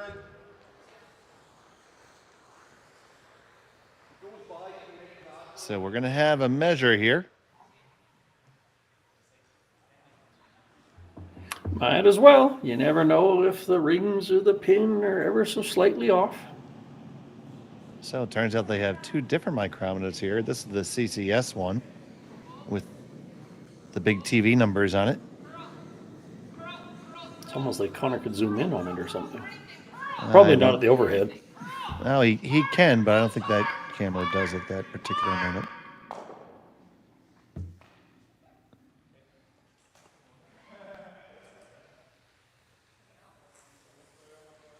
So anybody with superhuman vision, tell us how much the needle moves. It moved that much. Brilliant. Just need to move a little bit more. Oh, that's like half the rock. Clunk. Yeah, red all day. you'd break the micrometer. So that it is a single point indeed. We'll be back from Martensville after this. Developed over a decade in collaboration with the finest ice makers this side of the Atlantic, the Pebblehead PB5 is nothing short of a triumph of sophistication and craftsmanship. Weighing less than half its lumbering copper predecessors, yet boasting 10-fold their durability, the PB5 delivers perfect, consistent ice, time after time. The PB5 by Pebbleheads.com, the apex of ice-making ingenuity for the roaring game of curling.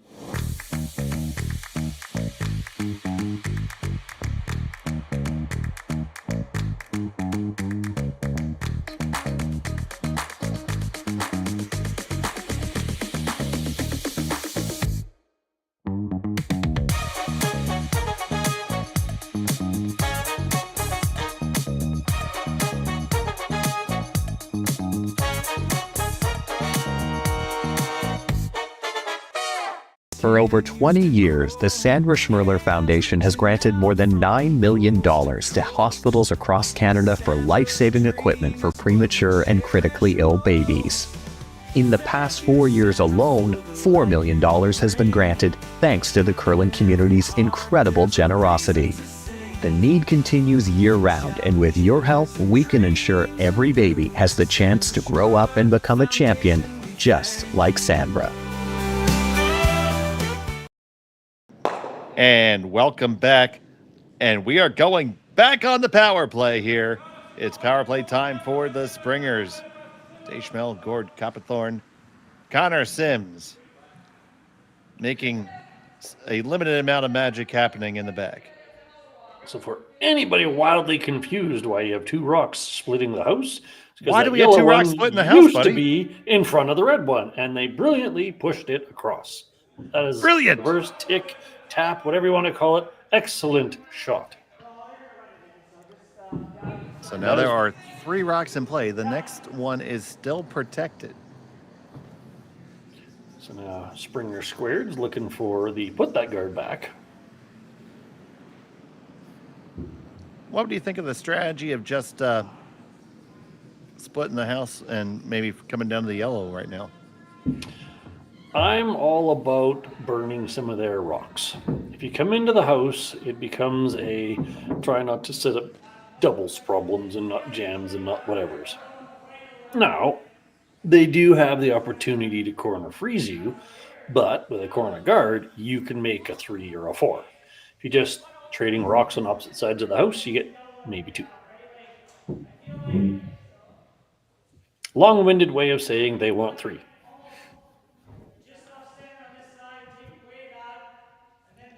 So at the end of the end, backed myself in the corner in that one. They want ice cream and not carrots. Exactly. Nobody wants veggies on a Saturday afternoon. Now, this is what we call the chop shot, trying to cut that path off, preferably being shot. The kicker is you don't want to be short and make more guards out of it. So you're doing everything like you were going to corner freeze, but you're stopping short of it, but still shot. Yeah, corner frozen is fine. A foot short of it's fine. Got to be in the house. So something like that. That is a brilliant chop shot. So now that guard's kind of hurting them. And there we are. It is a super crazy awesome power play. Congratulations, Connor. You found the magic box. Now, can they come around the guard on the other side and push that yellow one back out? I don't know what the curl that far out is, but that is something you can do here. You can also curl underneath of that yellow one. Corner freezing it back is kind of a waste of a rock because you're not likely going to be shot, and anything hittable just jams on the red one.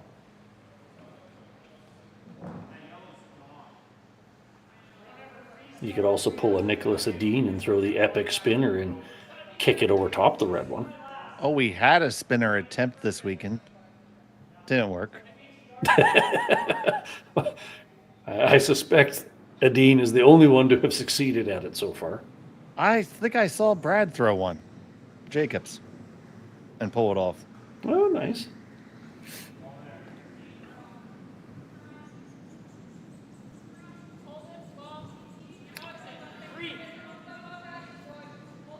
I'm really curious where they're going to put this, which...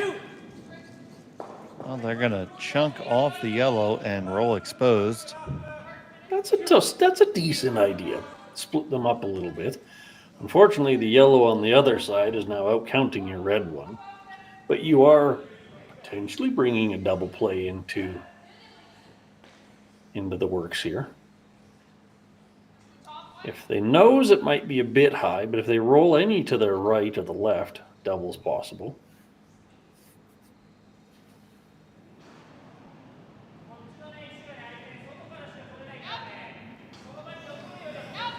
If I'm, I was just gonna say, if I'm yellow, if I'm Matsumura and Tanida, I'm looking to roll this way over by the other yellow one. That yellow where it is under the corner guard is a really nice rock. Get away from it. So here comes from Tanida.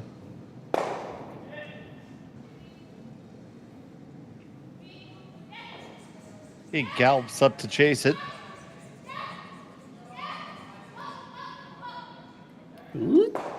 Get the hit, roll on over. They are split even across that level and line 1, 2, 3. It may have rolled far enough.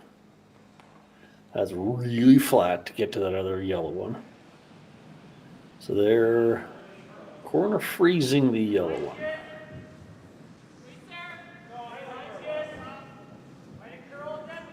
Not a bad plan. It's a decent way to create a 2 again. Corner freeze and not a lot of recourse to be had.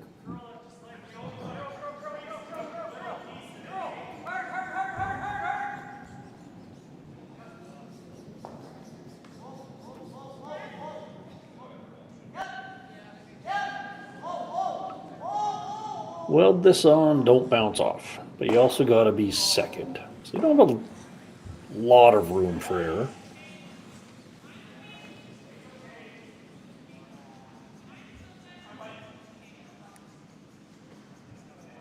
Gotta be close. Yeah, Springer on it now. Springer the other. Curling a bit too much. It's gonna be close.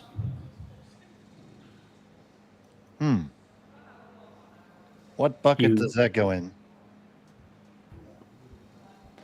Well, it's neither awesome nor bad, so it gets to stay on the table.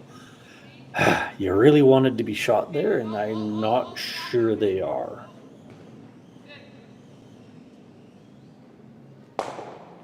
So 2 rocks each left. They could throw a center guard. They could throw a draw underneath of all of those. Like if they put it on the sea of coast, that's also well, that might be a little too close to a triple. That'd be a really nasty hard triple to throw. Right now, I'd be kind of afraid of the hit and roll back under everything. Now, Springer does a flat roll. Maybe they don't move the yellow, but if they're underneath of it all, that's kind of problem. So even throwing a draw back there doesn't change that outcome. Tap your own's not ideal, but it's not terrible. You could throw a guard.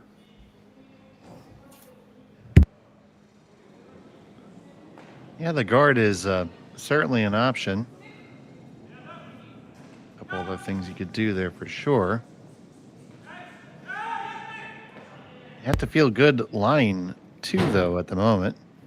There's also an interesting opportunity if you wanted to just bounce off the red. Kind of a unnecessary risk, but you could basically play a split on that red, push it a little bit higher, definitely not be second, and roll into the 4-foot. Unnecessarily difficult. I'm throwing something down the middle. Guard, short tap, draw behind your own.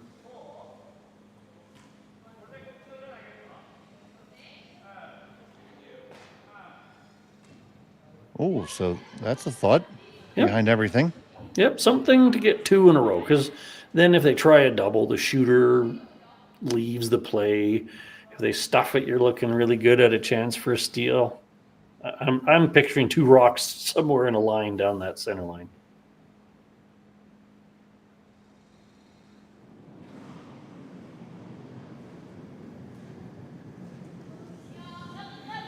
You don't see the draw under your own in the 4-foot too often, but hey, it can be a powerful tool. I'll tell you what, though, it's a shot that's, since it's seldom called, it's often not made when called. Audible. As if I just brought that into reality.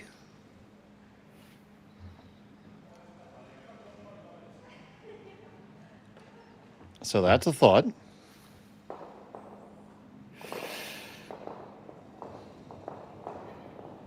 Play a double off your own. You would be sitting 2. Unlikely to roll under. You could get the super magic double and roll up under the yellow, but more likely you're going to be wide open. kind of hitting to the side of the yellow. But then that yellow slides over and hits the other yellow, which likely outcounts the red you started with. A lot of things at play there. You could freeze the one in the top of the 4 so that you have this shot for your next one for possibly 3. Down 2, that's a way to get 3 if you really wanted to get daring. Corner freeze that one in the top 4. Then they potentially drive that one straight back. You could play the double. You could also hit the top yellow one into the red and get everything clustered under that corner guard.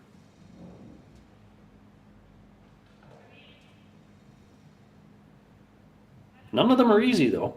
Yeah, they're still trying to decide exactly what they want to do here. We see a game coming off the ice. That's imminent coming off the ice.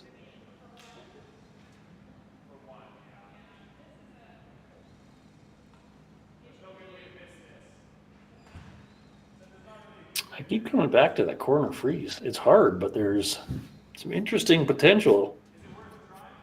You risk the short run back, but you still should end up with a shot for 2. I also don't mind hitting the top yellow and rolling way over into the red-yellow pair. You might end up sitting 3 reds under that guard. So we're going to have a mound visit, and let's get you caught up on those other games right now. And we saw Eminem walk off the ice, and she was walking off as the victor over Remeshlo and Dirksen. 7-2 was the final. We already covered that game that was over relatively quickly. And in a absolute barn burner, it was 9-8 for Nancy Martin and Steve Laycock. Look at that big 5-ender in the 6 for Martin and Laycock.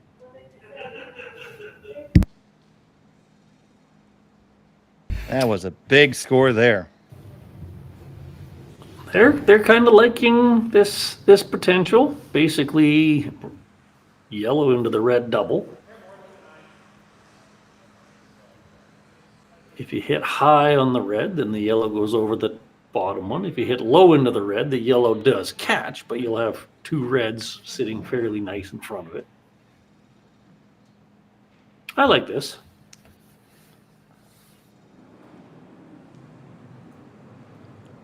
So Garret sends it on its way.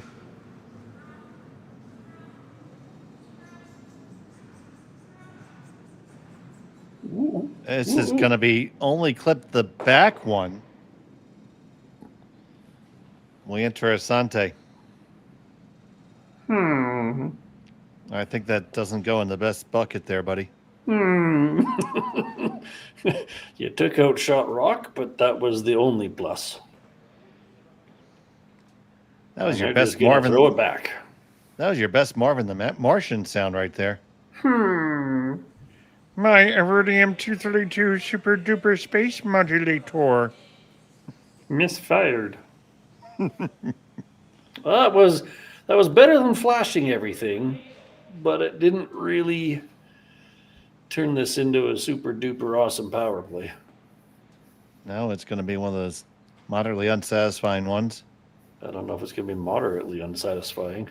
This might be give up a steal unsatisfying. They're looking to put this basically right back where it was. Bite the button under your own.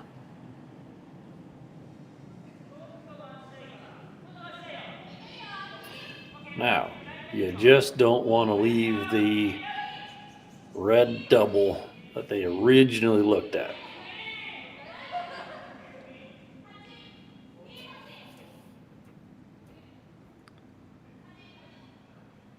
It's a little toasty. This one is quite toasty.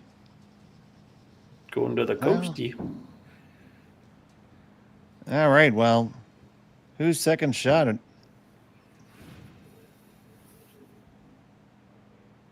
Can you just play off of yours there and spin yours in for 2? I think you can. If you hit fairly thick on the red, it'll go down, bounce in off the yellow, and your shooter will naturally roll towards the middle. But you got to get fairly thick, and there's a guard in the way. But it is a chance to tie the game. I think that's the only shot you had to make. Because if you hit it too thin, then it probably stays partially biting the 12, and then that back one that she just threw works. They are not going to take it on. They're just going to draw. God bless you, Gord. Well, thank you. Even if you didn't sneeze. I don't know. I kind of feel like you got to try that shot. I think so, too. If you're too thin, your shooter just rolls to shot. If you're too thick, the bottom one rolls for shot. But if you get it just right, they both kick in and you get 2. It's a lot easier to steal 1 than 2. And you only have to do it once. If you only score 1, you got to steal.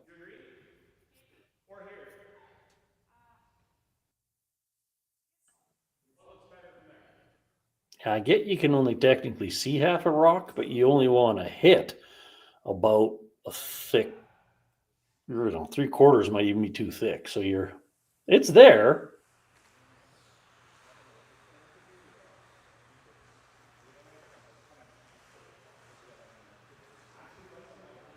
He's coming down to sweep, which makes me think they're throwing a draw. Because for the most part, he doesn't sweep or hits.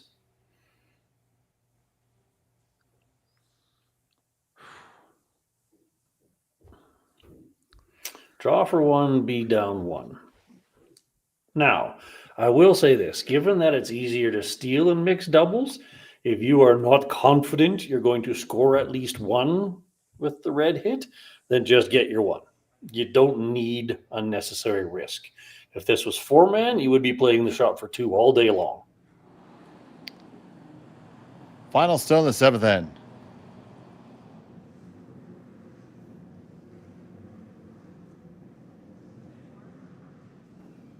Just playing the draw in.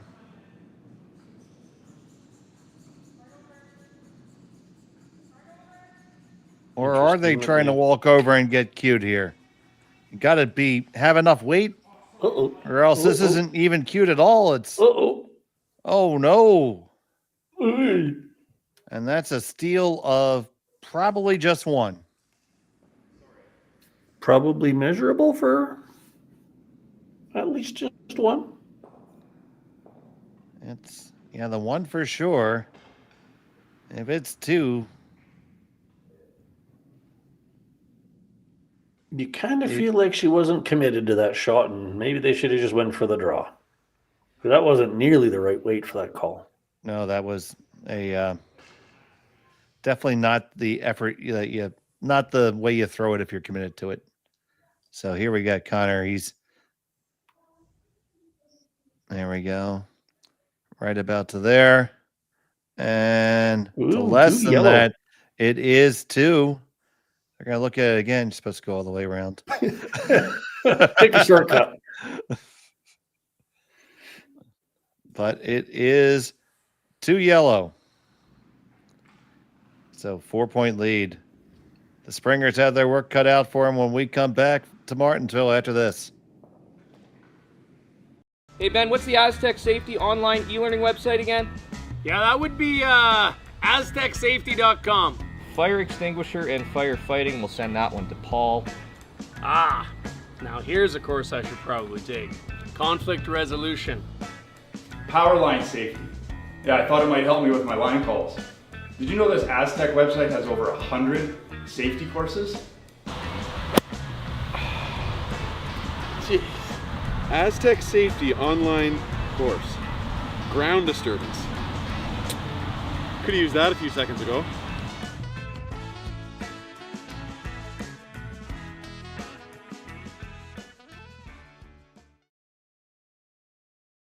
Developed over a decade in collaboration with the finest ice makers this side of the Atlantic, the Pebblehead PB5 is nothing short of a triumph of sophistication and craftsmanship.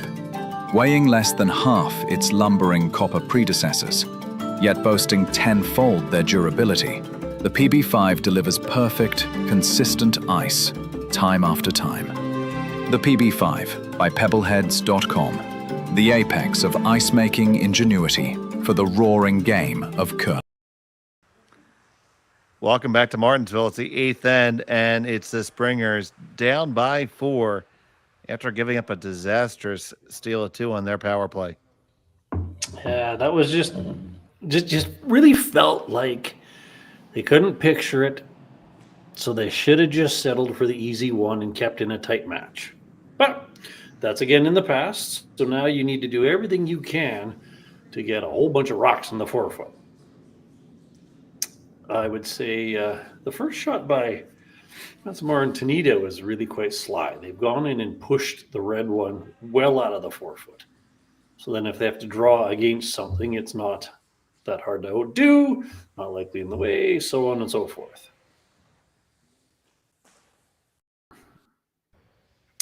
Good freeze, very good freeze.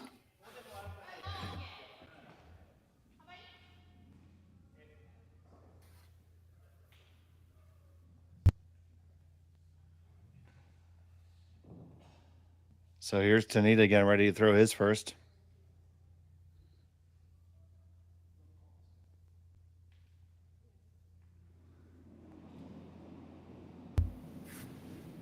You could play just a straight freeze.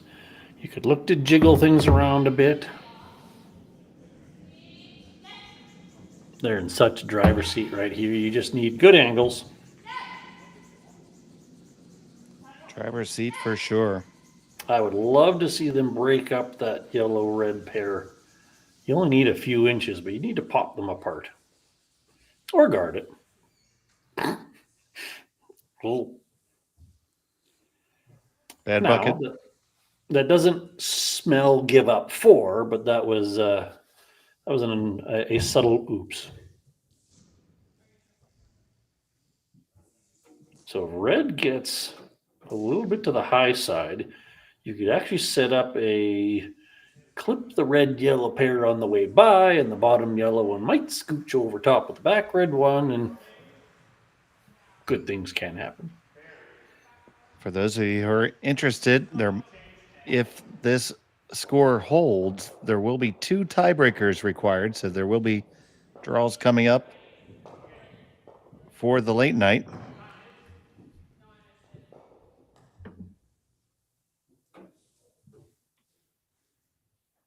Just got keyed into that by James Gordon,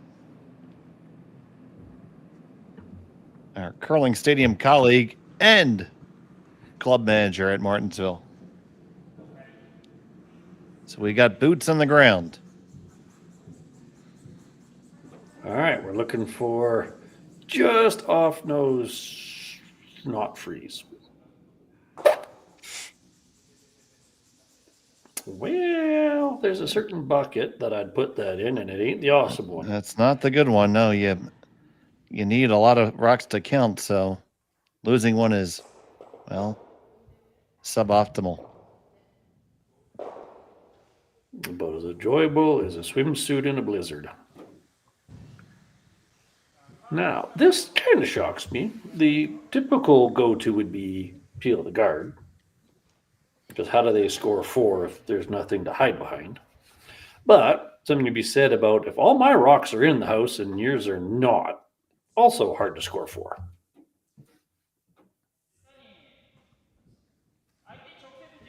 They have 6 rocks to play with, and they accidentally put their own in the back. So conventional thinking would be figure out a way to get rid of 2 more reds.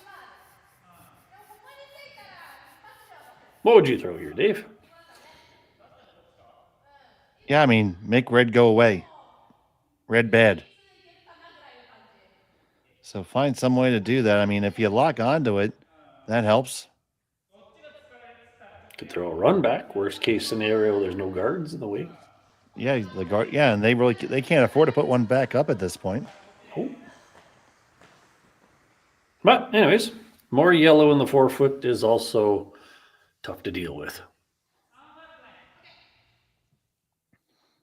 Because in all likelihood, that one in the back 8 is going to have to find a way to count.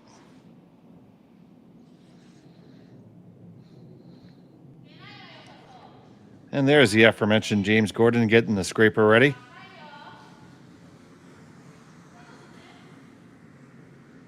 As we are the last game on the ice.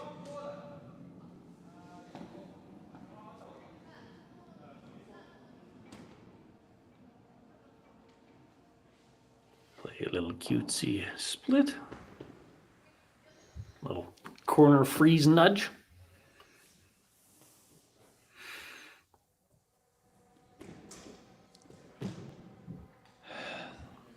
Not much you can do now.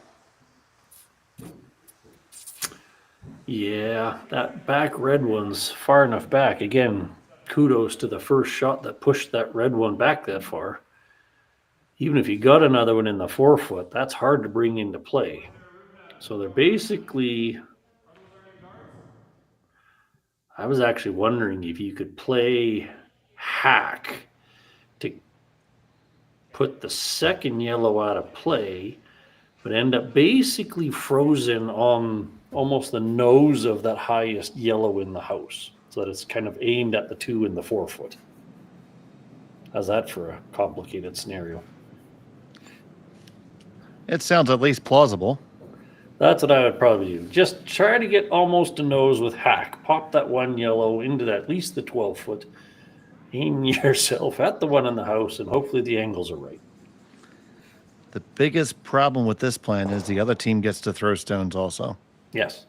That's where take that same thing, a little bit heavier, and stay frozen on the yellow one was kind of the idealistic picture I was painting. Matsumura there looking on the one side, and Tanida said, Red Rock, C, hit. Yeah, I'd be hitting that top red one. Nothing complicated about that. One less red in play, and you will be sitting 2, 3, 4, 5, 4, 6, 4, 6. There you go.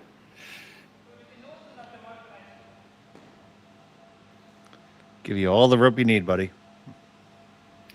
Technically, you could play that yellow-red doubly thing in the 4-foot, but highly unnecessary. And that cuts them down to 3 visits remaining.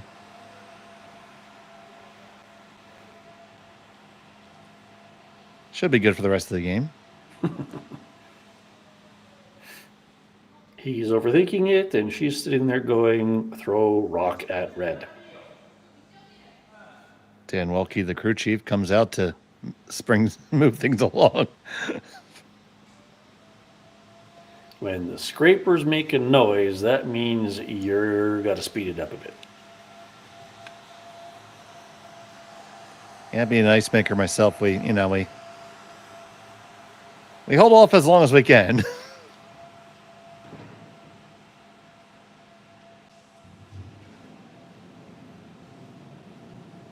He sees the rock.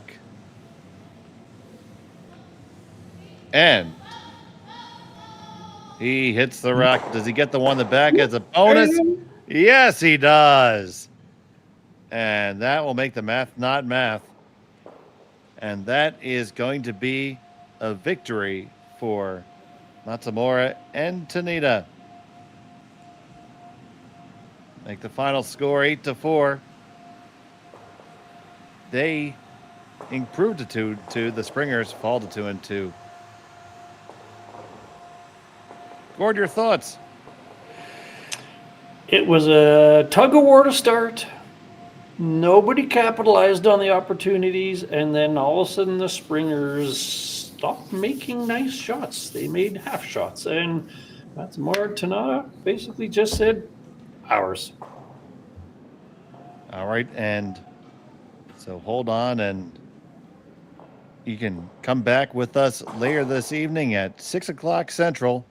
Just an hour from now, we'll have Walczek and Augustinek versus Kawana and Aoki. Well, I'll be joined by Jim Nix for that draw. Tune in just to hear us try to pronounce the names. So for right now, for Gord Coppathorne and Connor Sins, I'm Dave Schmel. Good day from Martensville. Live curling rocks. And this November, the best in the world are coming to Tahoe. Get your seats now at gsoctickets.com. But hurry, early bird pricing ends soon. Hey guys, what can I get started for you today? Bananas away, regular? And I'll have the rip berry, but can I get vanilla oat milk? And I'll add spinach and ginger. And can I substitute the raspberries for strawberries? Also add the chia and hemp seed, and definitely have the power booster and the collagen booster. And can I get that blended twice? Wow. For Alicia, custom chaos? One of a kind. You're one of a kind. Booster juice, freshly made, your way.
Hey Ben, what's the Aztec Safety online e-learning website again? Yeah, that would be aztecsafety.com. Fire extinguisher and firefighting, we'll send that one to Paul. Ah, now here's a course I should probably take. Conflict resolution. Power line safety. Yeah, I thought it might help me with my line calls. Did you know this Aztec website has over 100 safety courses? Jeez. Aztec Safety online course. Ground disturbance. Could have used that a few seconds ago.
The 2025-2026 Grand Slam of Curling schedule is out, with big events happening all over Canada, like the Masters heading to London in September, the Tour Challenge from Nisku this October, the Canadian Open from Saskatchewan in December, and the Players' Championship from Steinbach coming in January.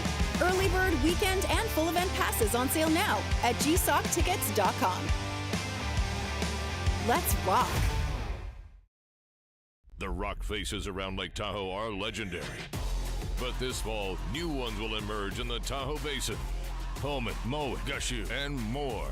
November 4th through 9th, the Grand Slam of Curling's first ever event in the U.S. is coming to Lake Tahoe, where the greatest rock stars on earth unite for 6 days of incredible curling, celebrity appearances, and après curl parties you won't want to miss. Get your tickets at theGrandSlamOfCurling.com. Let's rock! Imagine being able to stream every curling game from every sheet from any event, be it your Wednesday league game, bonspiel, or corporate event. Curling Stadium offers an all-inclusive streaming solution featuring high-quality cameras, ease of use, great reliability, and minimal installation. Offering your sponsors customizable ad space on your streamed curling games and being able to sell video packages to your corporate events for increased revenue. With Curling Stadium, you can stream to any device, be it your mobile phone, tablet, or computer. Push the feed to your desired platform, be it Facebook, YouTube, or any other social media. Curling Stadium is simply the way forward. Where it's commonplace in other sports to televise every game, we want to do the same. Curling is a global sport, and it's time it gets the coverage it needs. Make your curling club the next Curling Stadium.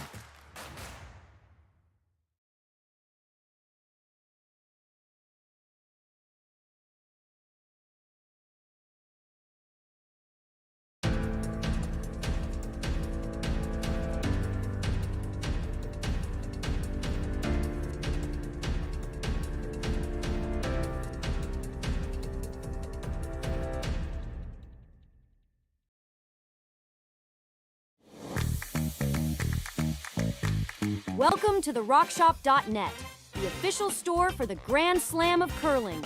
Whether you're looking for the